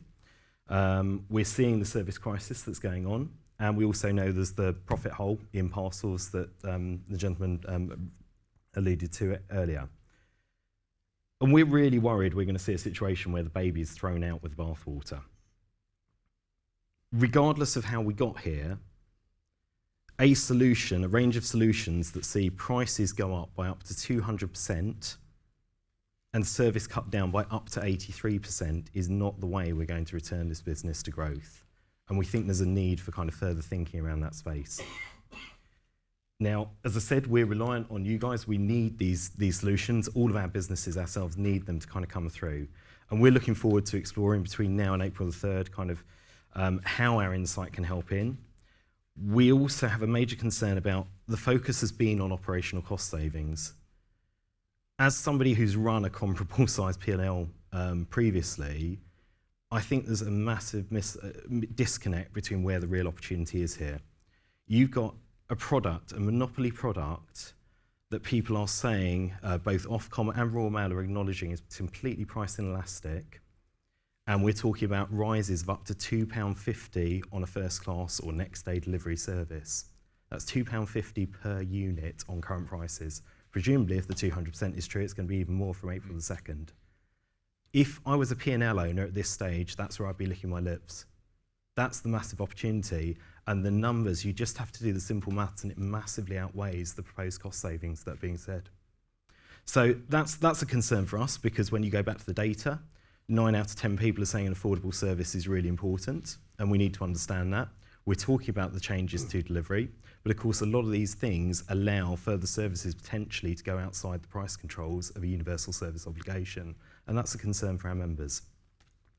And then I think kind of it is the wider business point that we talked to earlier. I'm really excited to hear the next discussion because to my mind, at the heart of this, we can't protect our 17%. Let's just remember, it's only 17% that are under the USO without a plan for the 83%. And the final point I'll make, it's quite interesting to hear Dave Ward, his views on growth. One of the points that I made when I was briefing the small business minister on this on Tuesday was exactly the same. Where's the excitement, guys? Where's the plan? We've got a number of areas. There's things that I've suggested that we could do. It was interesting to hear those areas as well. But there's a real opportunity for us to become leaders in this space, or we can just manage for decline. And I think it's really important we're all seen to be doing the former. Thank you very much. Morgan? Wonderful. Hi everyone, my name's Morgan. I am Interim Director of Policy at Citizens Advice, and I am quite new to this debate. So I've got various colleagues in the room who've been asking questions and putting points forward, but I come to this quite clean and hopefully can give a bit of a fresh perspective on it. One thing we do as an organisation is we are the statutory advocates for post-consumers, but obviously we do a lot more than that. So we are at the on most high streets in most communities up and down the country, helping people find a way forward. And that's kind of where I wanted to start, with a bit of a challenge on what we've been calling the universal service obligation, because I think what we see is that as it currently functions, it isn't actually universal at all. If you come to a local citizen's advice and you are homeless, if you come to a local citizen's advice and you speak to one of our domestic violence advisors and you are in a coercive, controlling relationship, you do not have access to a universal service obligation. That's why I was really struck by what Dave was saying about reimagining this as a social obligation that is fit for everybody in society in a way that it hasn't been in the past, isn't now, could be in future. And that is, if you'll forgive me, Markham, like why I was a bit disappointed with the discussions paper, because it was very much focused on financial sustainability. I get that there's the regulatory duty and you have to have an eye to that. But it wasn't that kind of imaginative piece about what a universal service obligation could look like in future. I think Ofcom's in a really invidious position here, that they have got quite tight duties under the Postal Act, and really this should be a debate for all of society, which I really appreciate Ofcom is trying to make it, but a debate for all of society is a debate we should be having at a parliamentary level, at a government level, at a commission level, to look at what kind of service we need in the future. So that's kind of where I hope we get to. It's been fascinating listening to the various perspectives today and kind of learning about different business and union perspectives. What I do have a bit of a challenge on is this idea of the net cost. So I think that is using the economic concepts of cost rather than our everyday concepts of cost. It's looking at the opportunity cost to Royal Mail of running the universal service obligation as it stands today. That's very sensible to look at in any kind of normal economic assessment, but this isn't a normal economic assessment. Royal Mail was sold to its original purchasers, its current owners, with a set of social obligations set out in statute. We intentionally narrowed the opportunities that the business would have. And so, yeah, I think it makes sense to have the kind of the fictional approach of looking at the opportunity cost for the business, but fundamentally, and this will be fundamental in the price that was paid for the assets, we are looking at a business that has fetters attached to it, fetters that can be changed by Parliament, some where there is scope for Ofcom to look at itself. Investors went in with their eyes open on this, bought an asset with a 6-day a week obligation in perpetuity unless Parliament changed it, could foresee that there was going to be massive declining letters over time. That is not me saying we shouldn't have this debate. I think we absolutely should. But I think it's behoven to Royal Mail to basically, try and actively shape that rather than give us a series of, complaints about the nature of the business that they knew what they were getting into, or their owners and investors did. Thank you. And finally, please. Good afternoon. So I'm Paul Wilson from the Federation of Small Businesses. We try and provide a voice for the 5.5 million small businesses and self-employed in the country, and it's amazing to hear from some of them today. As always, they put their case so much more eloquently than I do. Now, the first thing I'll say is it's really disappointing when you're expecting something and a lower quality product arrives. And unfortunately, that situation Ofcom found themselves in today when my colleague Christina pulled out due to illness. You've got me instead. I will do my best. Now, we've heard today that Royal Mail are in a tough spot financially, and we get that. But I don't think I'm saying anything groundbreaking when I say that small businesses have been having a hugely tough time of it for quite a while. Our last confidence survey showed a minus 15% confidence score, comparable to various times during the pandemic. And for some sectors, think of retail as one example, it's much worse than that. And in a nutshell, the problem that small businesses have at the moment is that costs have been rising at an unsustainable rate for the last couple of years, and revenues simply haven't kept pace. In fact, many small firms report their revenues are falling despite the inflation that we've seen. And that in turn, for many small businesses, and they're such a diverse bunch, for many of them is because their customers' ability to pay has been squeezed. So you've got increasingly sophisticated customers who expect more, and we've been hearing more about the expectations of next day delivery, and they expect it for less. That is the context that many small businesses who use Royal Mail find themselves in. And for around a quarter of small businesses, postal services are core for them. That's around 1.3 million businesses. And the USO is a key part in this. Changes which water the USO down will have a significant impact on a number of those businesses. Some, it undermines their business model, and we've heard that today. And of course, during the pandemic, a number of businesses took the decision to get into online deliveries. For the first time, 28% in fact did that, so the postal service is only getting more important. Now, letters are vital as a form of communication. Small business owners need to receive them, they need to send them. That will include marketing materials, legal documents, and invoices that affect the speed with which they're paid. Fundamentally, cash is king. Cash flow, if it goes wrong, can be a disaster and, send a small business under. But it's not a clear distinction between letters and parcels for small business owners. Small business owners will use letters to send small items. We've heard about greeting cards as an example, with things like small items of jewellery, cake toppers, and actually the USO then is really, really crucial. So we want to see a full range of efficiencies and opportunities explored before harmful changes are made to the USO, which could really hurt small businesses. So really looking forward to the discussion here. Great. Well, thank you. Well, I'm just going to ask a couple of questions now, and I'll probably start off with Paul as an answer. I mean, what we're trying to do here is think about the future, and if changes are made, it's very important to understand what things need to be preserved. So what I would really like to understand from each of you, but Paul, please start, is what do you think the essential characteristics of the Postal Service are that you think we really need to make sure remain? So to reiterate some of the points that have already been made, reliability and affordability are crucial. If something is ordered and it doesn't arrive in time or when the customer's expecting it, it's the small business owner who gets that in the neck, who gets that bad online review that can be so harmful to their business. So that reliability point and that being able to trust that it will come when it should come is critical. But many larger businesses deliver next day, and this is where smaller businesses that we represent are competing with, and the small businesses rely on the Royal Mail, they really do, and customer expectations are not going to shift.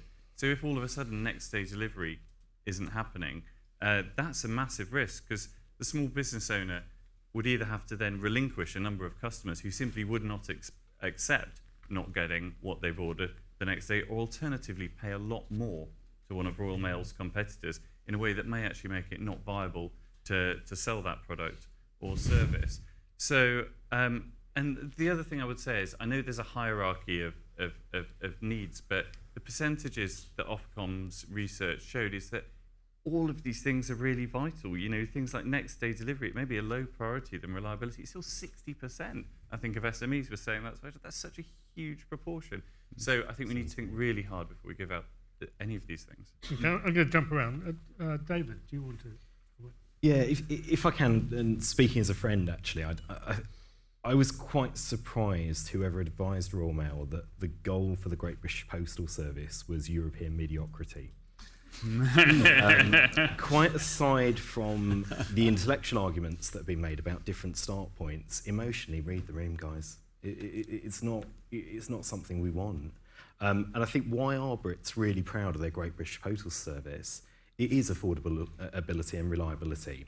And that means that you can't disaggregate the current service crisis from where we're going, which is why we're really worried. Former manager of mine used to work at Royal Mail, always talked about a 3-step process: gain control, reduce variation, transform. And it feels like we're very much cart before the horse and moving into transform rather than starting where we need to be. You mentioned the point a second ago about kind of the speed of deliveries. I think absolutely that applies there. All the European countries that have moved have had a plan and then they've executed it, but there's been a strategy rather than just we've got a whole bit of a panic reaction and moving. And I feel that this is where we're at with that. I think the actual number for SMEs that I saw earlier was 78% say they need a fast delivery, and in consumers it was 69%, so 2/3 are saying they need next day as well. Some of the specific things for our industry though as well, if we are going to look at which, if we are going to say that actually we can do speed, we can do frequency, things like that, we need to think about which day it is. So far we've talked about Saturday, but actually for small businesses up and down the country, that Saturday might be quite an important day. Now it may be there's reasons for Royal Mail why Saturday is most efficient, but that's a debate we need to have. And again, it comes back to the fact that the full statutory cost assessment hasn't been done. We don't yet know what the impact is on the British economy, and I think that's really, really important. Okay, thank you. Morgan, did you have Yeah, I mean, it won't surprise anyone to hear that we also think reliable, affordable and universal. I think the point I would make on the reliable, I think a colleague made it earlier, is that you've got to have sticks that actually function as sticks and meaningfully contort the decisions of the company. I think until we get that right, we are unlikely to see recovery of reliability. Yeah, but the only other thing I'd say, and kind of touched on this in my opening remarks, is I really think we shouldn't see this as a siloed debate that is just about Royal Mail's universal service obligation. I would love us to be having the wider debate about digitisation of public services. At the moment, one of the reasons that the USO is so important for people who come to us is that it's the only way you can make an application for personal independence payments. That's objectively mad, but we rely on the universal service obligation to sustain that madness as it stands. But the ideal is that other parts of the public sector get their house in order. So I think there is an opportunity here to actually think about what citizens need from a communication system in the round, rather than getting incredibly narrowly focused on 6-day deliveries. We try not to be. Sorry, Robert, do you have anything? Yeah, I mean, I would echo all that's been said, the affordable, reliable and universal. They seem to be the core elements to me. Just to expand on affordable, affordable is one of those horrible terms that can mean different things to different people. It's a bit like reasonable in legal jargon. And I think we have to be really, really careful about how we interpret that and how we look at that.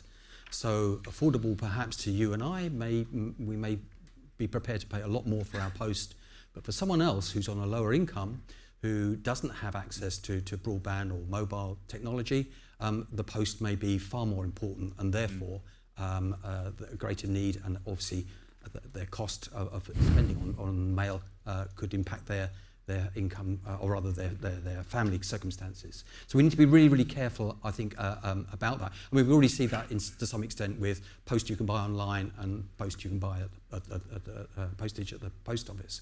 So that for me is one element, and that's why I feel we need to do a little bit more digging really about to see what it is that those type of people could and would be prepared to support.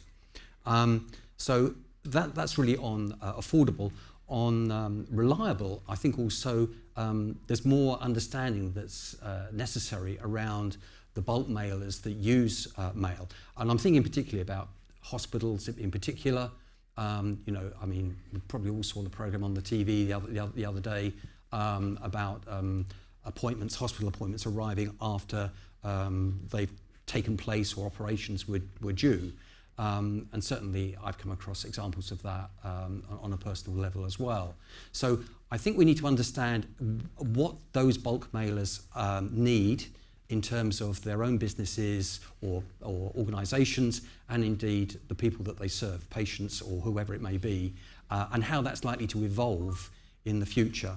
So rather than leaping to a situation where we expect that all hospitals will contact all of their patients by email or whatever, we're never in that position at the moment. So before we leap to that, I think we need to think about the consequences.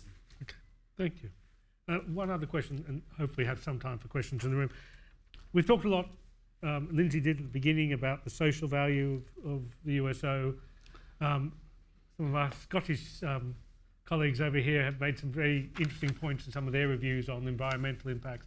I welcome any views about how we might want to bring social and environmental considerations into this.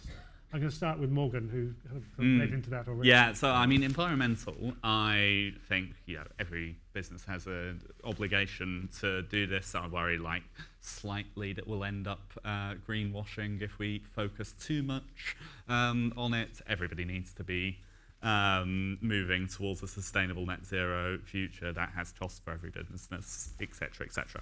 On the social side, I think it'd be great to kick off more work on this. We are very passionate about providing access to postal services for everybody who needs them, and that's kind of our bottom line, that we need to build a system where people can reliably get communications in a way that they can't at the moment, and causes immense difficulties to their day-to-day lives. So that's really number one for me. But I really bought the points that Dave was making about not just seeing this in terms of numbers in a spreadsheet, models in a report, this is a service, like Citizens Advice, that is in everybody's community, and it's really difficult to put a number on that value, but we have to find ways of recognising it. I'm going to ask open. Does anyone else have other things they'd like to add to that? Yeah, I've got a couple on social, if I may. Please. I think we kind of talked earlier about kind of the really critical role that cards in particular play. We're there for all of life's moments. We're there for the big ones. You've got even sometimes the sadder ones. The handwriting that goes in a card from a deceased relative really resonates with people. It's something I certainly play back to. But that business of emotional connection is also what gives me hope for the wider bulk mail market. I recently took a client out to dinner, and I got a handwritten letter that came back in an envelope like this. It really had cut through. And I think one of the things that we're seeing generally is this kind of digital saturation, and that idea of being able to cut through with a well-placed piece of DM makes an absolutely massive difference, and it's one of the reasons I do believe there's a lot of potential in this market as well. I think there's a wider point coming back to our industry as well when you look at the social good. The average price of a card is £1.76. We very much are told by our retail customers, of which there are many in the room and many listening online, that actually we are the gateway price point product for thriving high streets up and down the country. And with 80% of our sales coming through bricks and mortars environment, it's really about how do we tie the high streets together. Now, the other aspect that was touched on, I think Dave mentioned it earlier, is this idea of the assets that are there, the community. The role of the postie is absolutely critical. And we kind of feel that some of the really important discussions that we're trying to have are somewhere falling between the cracks at the moment about, we've got the guys on the ground, they've got the trust, they've got the respect. What is the role that they could play in that space? And how can we use that to make sure there is that thriving national service that brings a lot of social good as well? Thank you. I think the only other point I'd make on environment, if I may, just very quickly. Sorry, no, there's one more on actually that I do want to make on societal. Rightly or wrongly, the impression that I got certainly from listening to the Belfast debate and reading the Insight is there seems to be this kind of view that potentially cards might die out with the older generation. And our Insight doesn't show that at all. In fact, it's the opposite. We've got highest engagement in the younger generations. And the question I pose is it that cards die out with the older generation, or is that as we get older and as things acquire more meaning, does that stay? Because again, I think that offers a real glimmer of hope for the future. Well, thank you. Just to make a couple of quick points. I mean, on the social side, the postal USO is just really important for the digitally excluded and the businesses who serve them. And often what we see when we're looking at small business experience across the country is that rural communities can get a raw deal when it comes to broadband speed, mobile speed. This is one example where they don't, and I think it's really important to keep that and build on that. And thinking about the environmental side of things, the transition to net zero is absolutely vital. But I think one of the recurring themes today is you've got to think about these opportunities in the round rather than saying, all right, you know, for financial sustainability reasons, we might need to cut back the number of deliveries in turn that may have some environmental benefits. That's the wrong way to look at it. Obviously, whatever plan is come up with needs to be consistent with the pathway to net zero, but I think there's a range of options there. Thank you. Did you have anything? I need to really repeat what's been said, which I won't bother with. Great. Well, we have time for about 5 minutes of questions. Please. Hello, it's Gary Sassinghouse's United CMA. It's quite refreshing to hear some of your comments as well. I would probably say along the line is Royal Mail letter delivery. We are in a world of cyber security, we are the original analog encrypted messaging service. So when you look at things like that, it is ultimately important. The difference in receiving a letter rather than a text message is immense. Before I joined Royal Mail many years ago, I was a commercial printer, so I do understand your issues with greeting cards, and they are ultimately important. But I think as we sort of join the debate, we have to probably question what the Royal Mail is. Is it a business that's masquerading as a public service, or is it a public service that's masquerading as a business? And I do take your point on investors coming in knowing what they were going to get into. However, a lot of those investors have left. They're different investors now. Yeah. A lot of those people took the money and ran, and I don't think the debate should be whether we should have been privatised in the first place, because we haven't got time for that. We probably have to deal with what we are currently facing now.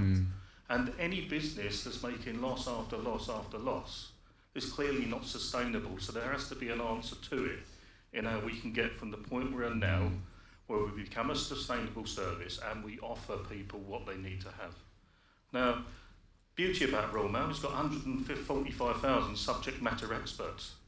Now, we've prepared a draft response. In that draft response, when you look at vulnerable user groups, we are going to propose a solution to that, just based on our knowledge and experience within the business. So I do think there is a pathway through. I do think there can be a brighter future, but we may have to change some things in some respect to enhance others and improve in other ways that we can. And I just wanted to just put that comment forward. Thank you. That didn't feel like a question, so I think we can move on. Charlotte, do you want to say?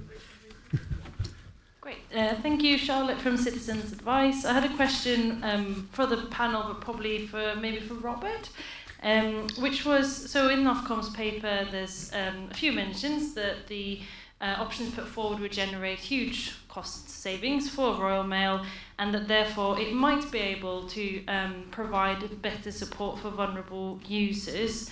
I wondered what your assessment is of how a monopoly provider will improve services for vulnerable users, thinking especially in the letters market, based on some of the evidence we've already seen. Yeah, I mean, I have to say, there's a personal view only. My experience in other markets, in monopoly situations, hasn't been overwhelmingly brilliant in terms of how they've looked after vulnerable consumers. So I think Ofcom will need to demonstrate, or Royal Mail will need to demonstrate faith really in how they're going to do that. If they're able to turn things round, clearly their shareholders and investors will be delighted. But it's really, and they need to be rewarded. Absolutely, I totally accept that. But equally, are they going to be providing some of those funds, ploughing those back to make sure that vulnerable consumers are protected, and vulnerable communities? I mean, we've heard some of that as well. The remote communities that don't have other, mail is almost the only show in town, so they need to be protected especially. Thank you, Robert. Stephen, did you have something? Hi, Stephen Agar from the City Post. When you look at the needs of consumers, particularly but SMEs, there's often, I think, a failure not to distinguish between consumers as senders, consumers as recipients. And they're very different things. Most consumers wouldn't understand what a USO letter is from a non-USO letter. They're all letters and they're all important. Yeah. And I think so those issues, I think, should be dealt with separately. But I think we also need to get real. And my ex-Royal Mail colleagues will fall off their chairs at this point. Royal Mail definitely needs economic help. It definitely needs to change its way it's managed, the way it shapes its network, but it needs help. It is in an unsustainable financial position. The way forward, I believe, for SME and consumers is to accept some rebasing has to be done on services or prices and get a consensus. Thereafter, Royal Mail needs to be held to account for quality and price, having been given that opportunity. If they then don't make the most of that opportunity, they fail, they should all go, and we probably need to do something else, like a French-style subsidy, which is, you know, we haven't mentioned it, many European countries do subsidise their postal services. Maybe we need to do that. Not an Ofcom option, I know it is. But I do think we can't just say more research, kick it down the road, we've got all these groups. Royal Mail needs help now. Some of it's within their own gift. First-class stamps are not price controlled. They can put up that price as much as they want, change the demand for that service as much as they want. But we do need change, and I think that's just got to be recognised somewhere. Thank you, Stephen. One more question, then I'm going to have to close at the back. Sorry. Hi, yeah, Charlotte from Citizens Advice. I've got one question I think is probably most relevant for Dave. I just wondered if you could talk to the difference we see between access letters and USO letters in regards to quality of service. Obviously for access letters, there's a quarterly assessment and then there's direct compensation for users, whereas we see a much slower assessment of quality of service for USO mail users, and obviously then consumers don't get direct compensation. I was wondering what your view is on that, like a parallel in that process there. It's a really interesting question, actually. I think the challenge is we are where we are at the moment in terms of the kind of, we talked about how you disaggregate the current service crisis and the need to evolve the business. There have been some good steps over Christmas, and there should be some justifiable proud of that. It was genuinely a game-changingly better situation this Christmas than last, but there is still work to do.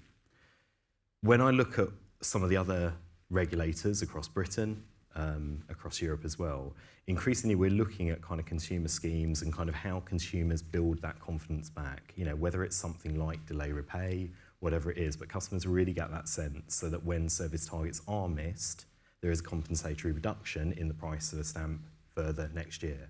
It's a real opportunity, I think, to engage with the consumers, and given the size of the price, it might not be massive, but it's a chance to win back customer confidence, public confidence, that actually everyone is listening. We are all in the same team trying to pull in the right direction.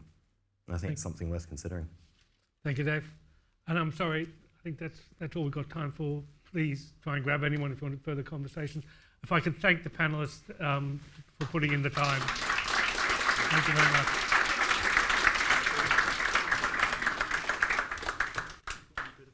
Oh, your piece of paper, yes. Okay, thank you very much.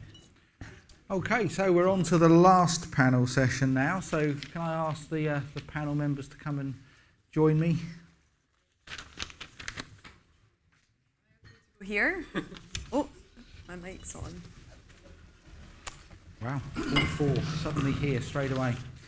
So we got about 35, 40 minutes. Getting some feedback. We'll run a similar format to the previous one. So now we are actually looking to the bulk mail users and larger businesses and public services. So same format again. I'll ask each of the panel members to introduce themselves, to give us a quick couple of minutes on what's on their minds and what they think is important in the sector. Then we'll just try and dive into some questions and see if we've got some time for the audience. So, okay, I'm John Wilkins. I'm the Director of Downstream Access Mail for UK Mail, but representing also here the Mail Competition Forum, which is the other downstream access operators, and also the Wholesale Access Group, who are the people who have access contracts with Royal Mail, so effectively the largest customers of Royal Mail. And just to put that in context, our customers are sending tens or hundreds of millions of items a year, okay? So they are incredibly price sensitive. And so price, as we heard earlier, is absolutely key to them. And if we want to keep mail of that kind supporting the universal service, you need to keep those customers happy. They are the people who are funding the service. 80% of the letters through the network are coming from them. Okay? So I think one of the key things we are seeing is, as was mentioned earlier again, Ofcom has done research looking at what recipients of mail want and what maybe consumers of mail want, but very little research in terms of what large business users want. And large business users, people have made the point, have complex needs. They have a variety of different things that they want. Some of them could be slower. Some of them are urgent. Some of them really need to land on a particular day to coordinate with something else. Okay? So those needs need to be understood. And if we don't do that, then the funding for the universal service walks away. Okay, so that's the key thing that I think we kind of need to recognise. Ofcom has mentioned in their paper that there is a shift of customers towards using economy services. That is the case, but quite often that's because customers do not want to pay for the service that they're not getting. Okay, they are getting a very similar service on an economy service, and it's 4p cheaper. They're price sensitive, they will switch. Okay? So we need to recognise those points. Doesn't mean the demand for a faster service isn't there, it's just not being provided. And then I think what we do see is that there are concerns from this customer set as to whether or not the proposals being offered are actually genuinely achievable. Okay? We've heard from the unions in terms of what their view is around changes in delivery processes. Okay? If the unions can't be brought on side, then we really do run a danger that effectively we accept a specification that is lower, but still get a worse service. People are still disappointed, the volume declines and the costs go up. People are genuinely willing to probably accept an improvement in quality of service if it can be enforced, but it has to come with protections on that and protection on price at the same time. If you allow these things to fall out of kilter with each other, you will not satisfy what the market wants. Okay, John. Thank you. So I'm Ailey Wilson. I'm the Policy and Public Affairs Manager at the Professional Publishers Association. So we are the trade association for magazine media and specialist publishers in the UK. We represent a wide range of businesses, such as business-to-business magazines like Farmers Weekly, which is the Bible for that industry, or big finance titles that tell us what's happening in the economy, to business-to-consumer titles, such as the beloved Radio Times that tells people what's on the telly next week, to things like Junior Weekly, etc. So I think for our industry, the key things that we need from the Postal Service are both reliability and speed. We would see, if we were asked to pick one, that that's a false dichotomy. We can't be asked, do you want it to be the case that something arrives late or arrives on time but doesn't actually arrive? It needs to arrive, and it needs to arrive on time. Much of the information that our users are receiving through their magazines is time sensitive, and the point is, if someone's getting a weekly subscription, that service is not being delivered if it's arriving weeks late and they're getting more than 1 week's subscription all at once. That just isn't viable as a solution. I think one thing I do want to point out that's been raised by a number of our members is that the consultation document produced by Ofcom did suggest that we could move production lines for magazine businesses. That is absolutely not possible. Firstly, on a logistical point of view, for the printing industry, which is a really important industry in Britain, many of the contracts about how those services will be delivered and the timings of that are done years in advance. So that isn't something that could just be changed. And then in terms of the content, we need to send things out that are timely and relevant. So we can't just move the production line from that side of things as well. I think that other factors that our members have raised is firstly on price. We've had a worse and worse service every year, but the price going up every year. And the outcome of that just leads to people unsubscribing and that business gets lost, which is a shame for an industry that's worth $4 billion to the economy. And one other key thing that's been raised by a number of our members is that when services are poor and complaints are being made and refunds are being requested, that is being taken directly to the magazine publishers, not Royal Mail. And we think there needs to be a discussion about where the burden of the poor service is going. Okay, thanks a lot. Thank you. Hi, I'm Danny Cook and I am the Group Operations Director at Go Inspire. Bulk mail is the heart of our business across sectors. So we work in retail, charity, public sector, financial services and utility. So we've got quite a nice view of the different customer base. I also represent the SMP. I sit on the SMP board along with Gemma. We've in terms of bulk mail, I would say 50% of the bulk mail that's sent out is represented around that table at the SMP board. So it's no surprise. It's very, very similar in terms of reliability and price surety. And mail is seen as a premium service. Right, so our clients see it adds massive value. It has a huge return on investment. If it's not seen as reliable, you very, very quickly lose confidence. So it's really, really important that reliability piece happens. And if there is a change in terms of days and things like that, I think majority of it won't fit everybody, but I think majority of our customers could adapt as long as it landed on a day it said it was going to land on. In terms of price, the price increases that we've seen in the last few years are unprecedented. It's been unsustainable to the point of people moving away from the channel as quick as possible to digital. Even if they weren't exploring digital at that point, the price has just forced the conversation.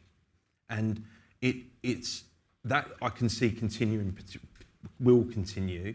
It can slow if we get it right. If we can get those 2 points right in terms of reliability and price surety. And what I mean by surety is that the price doesn't go up astronomically. We've seen, what was the stat? It's 80% over 5 years. The business mail price has gone up.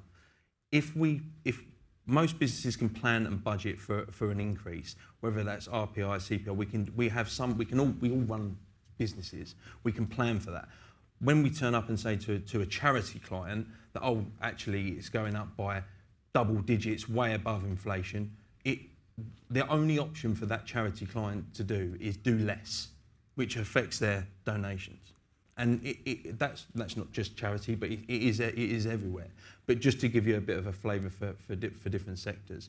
And we would love to see, and I know that the SMP board are really, really focused on it, is more, there's more regulation around the pricing. If we do change the service and the level of service, we do want to see some more tighter regulations around the pricing, that it doesn't go up astronomically. Because ultimately, listening to the points of the panel before, it is really important, the universal service, but it is being funded. There is an element, there is an economic need for Royal Mail to do something. Well, that's why we're here, really, and that's the crux of it. But we do need that. So we either adjust, get some surety around the price, and it would be great for Ofcom if we can see what the cost savings could do to pricing. That would be a great thing for us to actually see as businesses to relay to our customers as well. Great, thanks, Danny. And not quite sure how you follow that. I'm Gemma Mitchell. I'm Managing Director at one of the Paragon Customer Communications sites.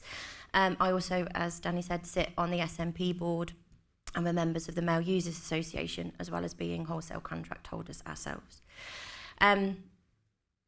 Definitely everybody's been reading my notes. But I think on that basis, I think what I really wanted to call out is we have almost accepted that mail is in decline. And I think fundamentally that's where everybody is going wrong, okay? We are doing some wonderful things in the industry to advocate mail as a channel. I'm a bit of a Jick Mail nerd for most of you that know me. And we are talking about mail having the highest rate of attention. A piece of direct mail is interacted with for 108 seconds. So when we talk about mail and its cost per second, when we talk about attention, it has the highest and most engaging cost point when we talk about engagement.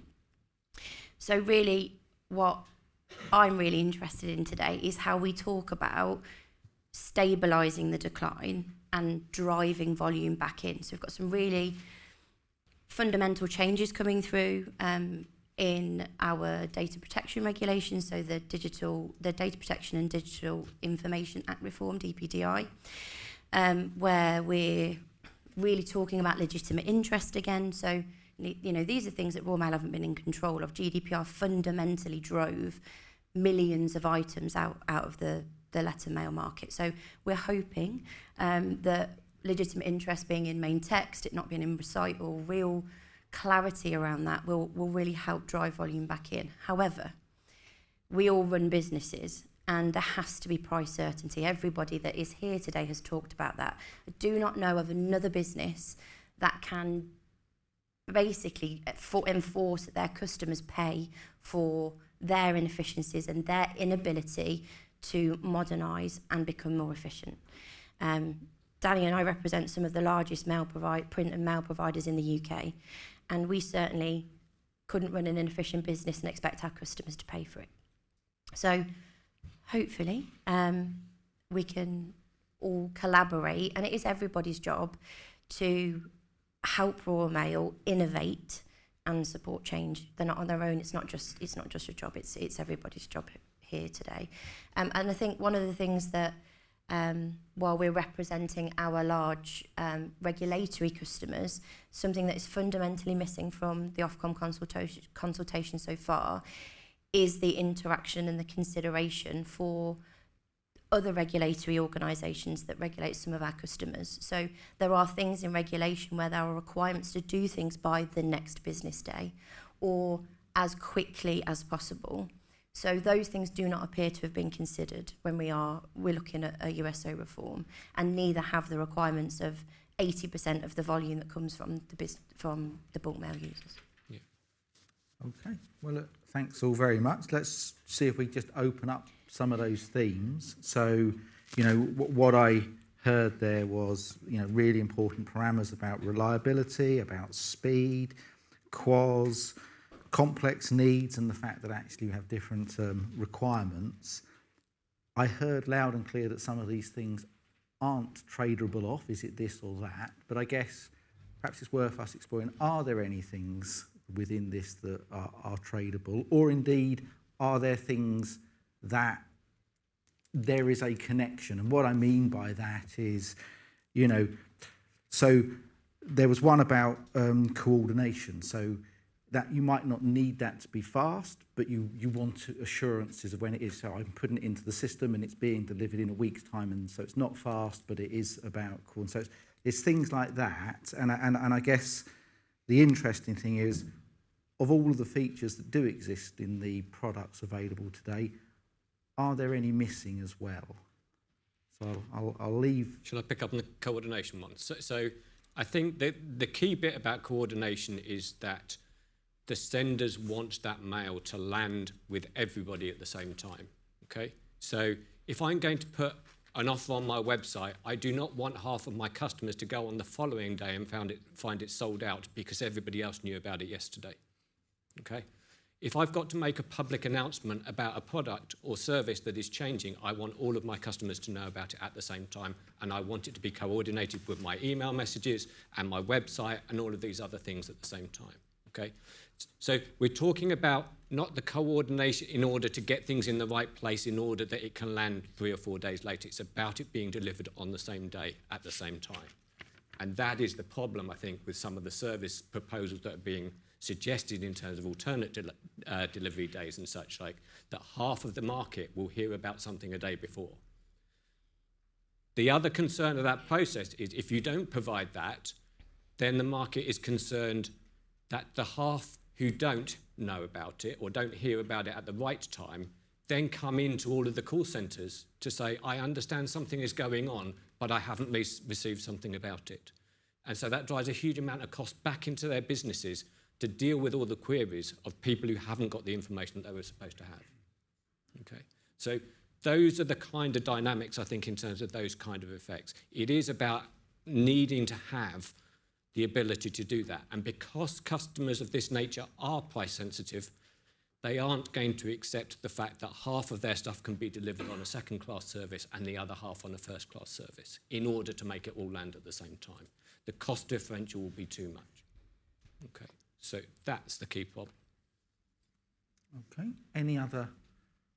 I would, just to pick up on that point, I think there is going to be drive to digital. That's already happening.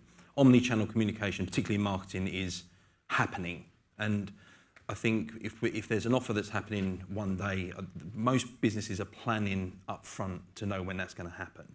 So whether that's a send an email, text, followed up with a direct mail campaign because it hasn't been interacted with, we're doing that. That's possible. But what needs to happen is the surety that if the digital communications happened up front, the mail lands when we expect. It's really, really crucial is the timing of when the communication goes out, it delivers. When you're competing against, I think for speed, there are other channels for speed to market now. There just is. And there is an appreciation that not everybody is digitally engaged, but there's a large amount. Because we've seen the volumes drop significantly, so a large part of the nation is. One thing I think to help that, I think Royal Mail should really consider is tracking to the door when it's been delivered. We have sight all the way through to the delivery office, but then we just lose complete sight. We know it got there on this date, we don't know what happened after that. I think from a regulatory point of view, it really, really helps. I also think from a marketing point of view, or just a closed loop communication in a digital world, we are pushing mail as a premium product. If we got that clarity and got that information as closed loop, because everybody's used to that, you will find that you will drive more volume. Because it will, we're going to be in a position where we're going to have to pull volume away from digital. We need to sort of position the mail channel in a way that is similar to digital, or at least has some of the same effects or information as digital can give. Yeah, and I think, David, you asked what's missing. So technology, absolutely. You know, as Danny's alluded to there, I think what's happened with Mailmark has really helped support the value of mail. It's enabled customers to be more timely with triggered communications. However, that only works where the quality of service is up to scratch. Now, the Mailmark data, as Danny said, only goes so far, and that's ultimately not where the quality of service problems are. So it almost therefore makes a mockery of the technology that's been launched. So it doesn't go far enough ultimately. And then I think really what's missing is the transparency and the accountability of the service that everybody is paying for. You know, John's very eloquently talked about what customers are paying for versus what they're actually receiving. And we talk about the quality of service, you know, and we get to see all of that data, but we're saying the cumulative first-class service performance is 73.2%. Our customers want to know, well, what's happened to the balance of that? Where is the other 27%? Where is it? And that's not visible to everybody. So I think that fundamentally is missing. I think, you know, we are all accepting that the product portfolio needs to simplify to help Royal Mail become more efficient. But I think everybody here recognises it's not happening quick enough. And back to some of the greeting card feedback, their needs are not necessarily different to the bulk mail users who, you know, just to reiterate, everybody keeps saying 80%. But the needs are no different. We need something much more quickly to stabilise because brand confidence is ultimately an all-time low and it damages brand. You know, back to John's point, if something doesn't land when it's expected, the customer complaints and feedback that come back in has a cost to the businesses ultimately. Forcing them to try other channels even though they know that the ROI is actually much lower and the engagement is much lower. Okay, thanks very much. One other quick question before I open up to the broader audience.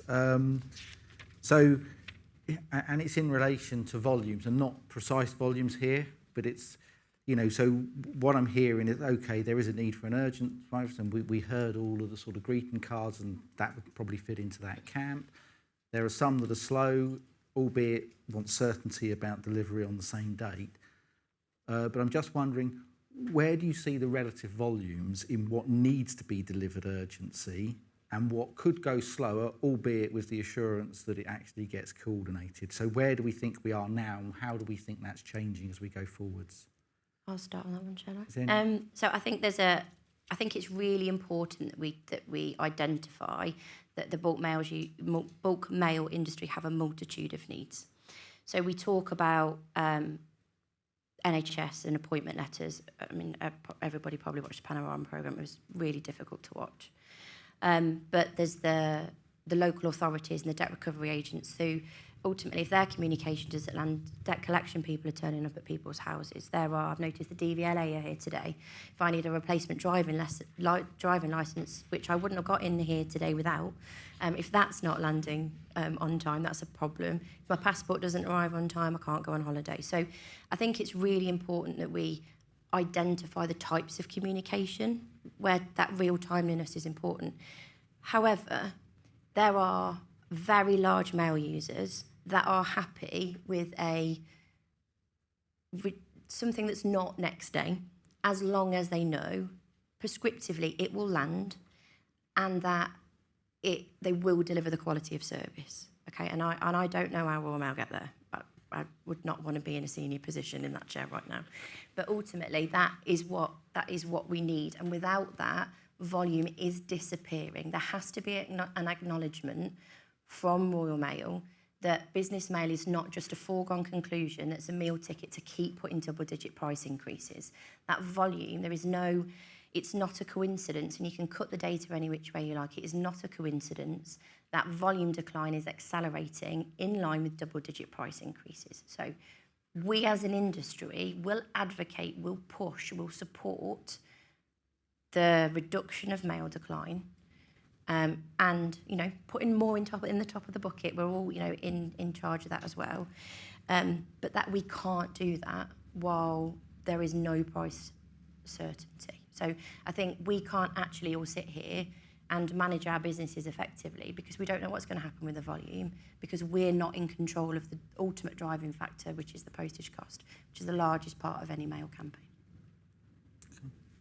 Before I move to the audience, any other comments from the panel? Just in terms of volume, I consulted our postal strategists within the magazine industry, and what they said was consistent with what Gemma's saying, in the sense that it really is impossible to predict what demand will look like in the future. I think one thing we can say for certain is that the PPA's market sector report reflected that subscriptions is the biggest area of growth within the magazine industry. And in terms of paper and print, we look at the fact that the newsstands have been on decline. The subscription and the postal subscription is how people are going to access that information. I think something else that I just want to point out is in terms of the conversation about digital and digital substitution. First of all, I'd like to say the PPA represents some wonderful digital brands. I myself check a digital specialist publisher every single morning. And so I'm not here to put them down at all. But I think what I'd just like to point out is it's not as simple as saying it's a substitution, because it's not the same product. So firstly, there are some users who digital is just not suitable for. And I think a really great example of that is looking at radio times in other TV magazines. These are widely used by the over 70s, many of which, if they can't get that magazine and they can't get that magazine on time, then they're just a lost customer. They're not going to access the service at all because they can't go to the digital alternative. And by the way, speed on that one is really important, because you can't be getting updates on TV that's already taken place. That's just completely redundant. The other things I just want to say about print as well is that for many magazines, it's a big part of the brand. And one really big example of this is the NME, the music magazine. They moved to just a digital service, but then brought the print back. And the big reason why they said that is because that's such a huge part of their brand identity. And that is a magazine widely read by young people. That just goes to show there's quite a significant amount of evidence that print magazine is not something that's just teetering away. And one final point that I think hasn't really been spoken about enough is about the impact of print versus digital on the advertising revenue that publishers access. You can't just transfer that revenue in that business on the print into the digital format, because much of the revenue is the cover advertising and also the inserts, and there's no digital version of those things. Okay, great. Can I just add one more on that? Of course you can.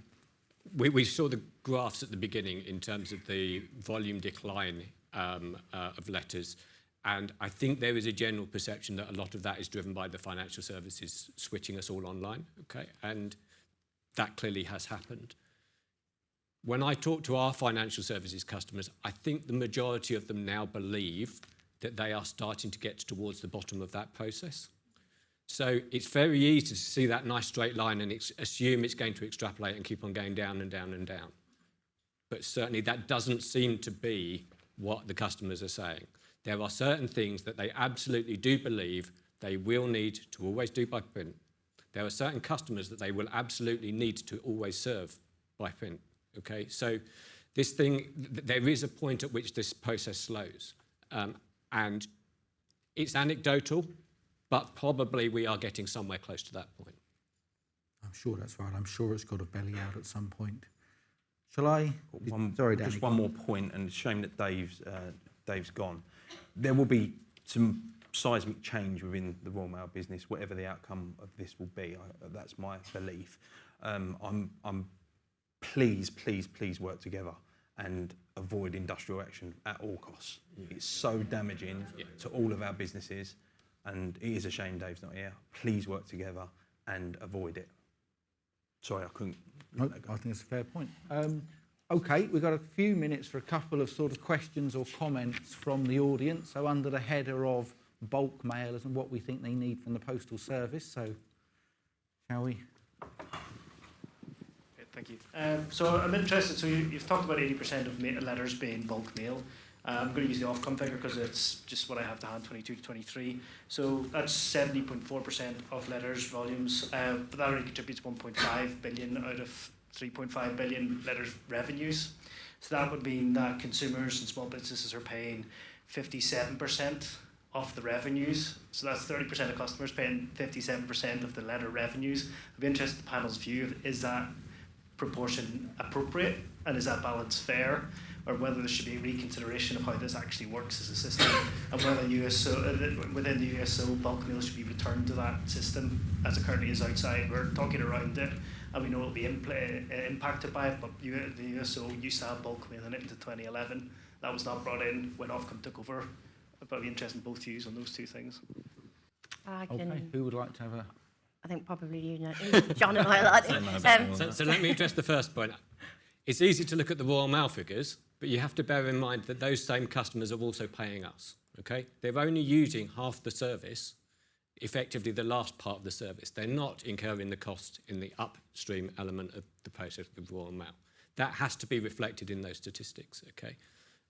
So that is probably one of the factors. There is also an element where, to be absolutely honest, high volume mail is more efficient to move and process and such like than the processes of dealing with smaller SME and C2C customers. So you will get, if you look at revenue, you will get disparity of that nature.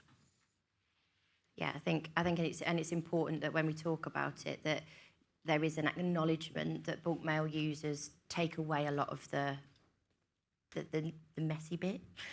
So ultimately, we're injecting highly machinable, highly efficient work, and we've done a lot of the work share. So it's all in trays, all in the right way. It's all labelled to the right destination. So ultimately, that is why consumers pay a higher price point, because Royal Mail are doing more work for it, and it is less machinable. You've got sending.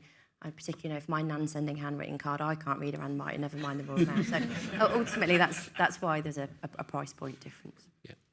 One other thing I'd just say on pricing is that I think it's very complicated and it's very nuanced, and many of our businesses have said that actually as prices have gone up for the post, it's been them as a business that took that, not necessarily always passing that on to the consumer. Thank you very much. You've already got the mic, Charlotte, so... Charlotte from Citizens Advice. Thank you so much to the panel. I've got two questions. First, really interesting, I think, Gemma, you mentioned some of the letters that come through from bulk mailers to consumers. That's something we think a lot about as Citizens Advice. You mentioned debt collection letters, NHS appointment letters. These are the kinds of things that people come to the local Citizens Advice about. And just recently, someone came into our Cardiff LCA. They'd missed the letter. It had been, I think, delivered 11 days late. It was a benefits, notification letter, and that led to further delays. So they're now having to get support and get chasing. I think is about £1,400, which is huge. So my first question is to Ofcom and what engagement you've had with NHS and bulk mailers like debt collection agencies, particularly thinking about NHS given Health Watch England, which I think are here or online, and the letter they had, which was co-signed by NHS providers, urging you not to slow down bulk mail services. My second question was to the panel. So you've talked a lot about price. I think you said price assurity and sort of having that certainty. I think you said prices, gone up by 80%, which is massive for consumers. It's 93% in the last 5 years, which is huge. And certainly above many other prices that we've seen increase. So my question to the panel is, do you think there needs to be some form of direct price control for access letters as a disciplining effect for a monopoly provider? Absolutely. Well said. Yeah. Absolutely. Generally, it's a big point for the whole of the SMPs, the lack of regulation around that. It needs control, and if we do change the service of how that looks, it has to be monitored and be in line with something that we can all predict. We appreciate that you can't predict everything, but having something that's in line with where we could all forecast and budget would be really, really good. There is an issue with the price control as it sits at the moment. There is a price control that applies to Access Mail, but it's a differential against one of Royal Mail services. And it's a Royal Mail service that doesn't have any volume in it, okay? Because Downstream Access has basically taken all of that volume already, okay? So Royal Mail is free to move that price up with very little consequence to their own process, and with it will enable the headroom for Access Mail to go with it. So there is a problem with the process in terms of that side of things. You had a pretty clear answer on the price. I'm going to look to the team in terms of your question to us in terms of contact with NHS through this process. I'm not sure we've had... We have been... What was the...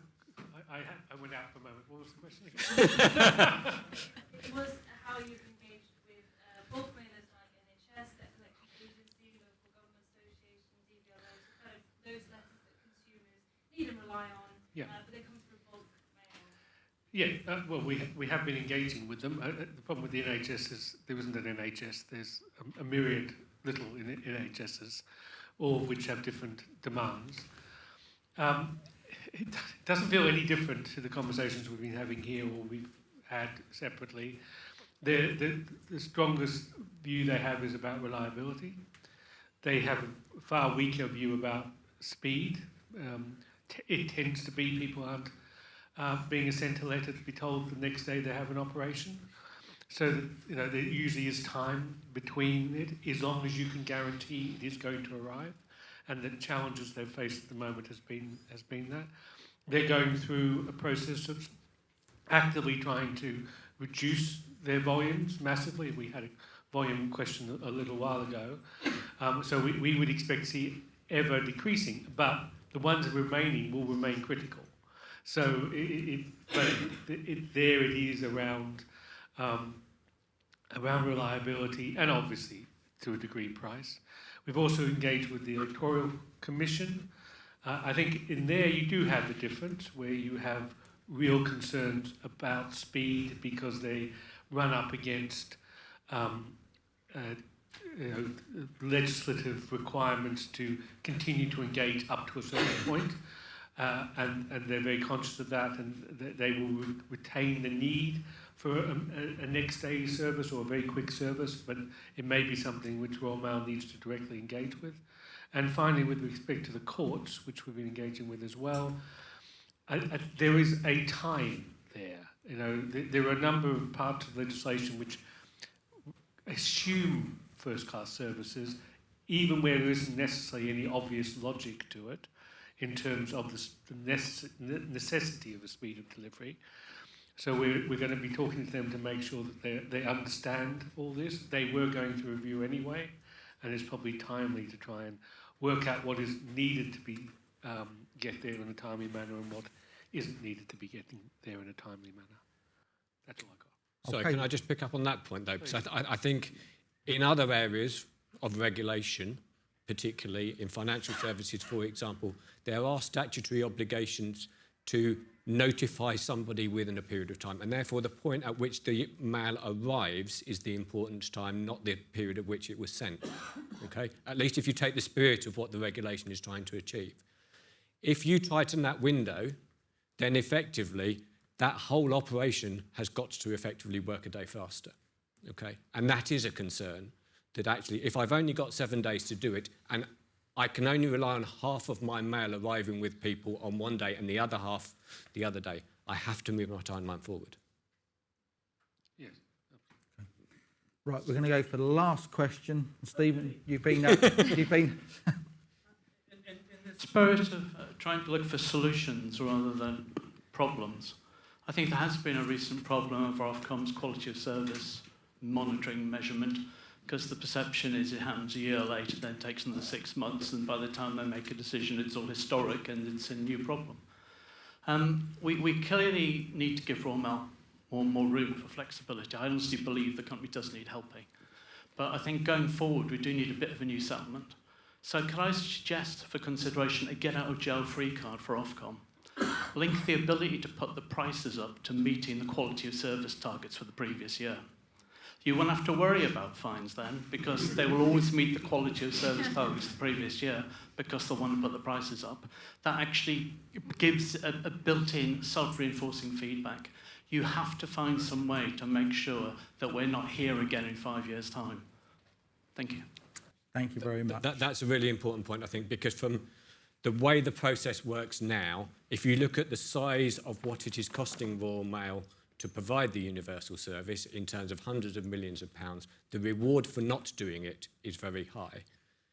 Ofcom is stuck in this position whereby they have to make sure that Royal Mail survives, so they can only impose fines to the limit of what Royal Mail can afford. And it seems to be what's limiting the potential size of the fine to an element that means it's no longer a deterrent. Okay? If you can introduce other ways to create a deterrent, such as not increasing prices, Ofcom doesn't have the same problem, okay? And I think that's these kind of ideas are really good ideas about how we can actually motivate quality of service. Okay, right. Well, thank you very much. And I should say that as an economic regulator, incentive-based regulation is something that we are very keen on. So I'm going to conclude here and just say thanks very much to the panel. I'm also now...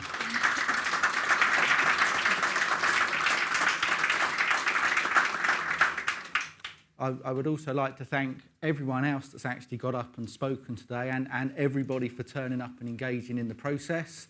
I mean, that this is clearly something that's close to a lot of people's hearts. I think there's a general recognition that something does have to be done. We are looking to sort of find out what's in the art of the possible, what is achievable here. I would note that from our point of view, and it comes through sort of very loud and clear in what we say, we do focus on the universal service, and that's because that is our obligations, and we are looking at what is that sort of minimum requirement that society needs and wants and so on.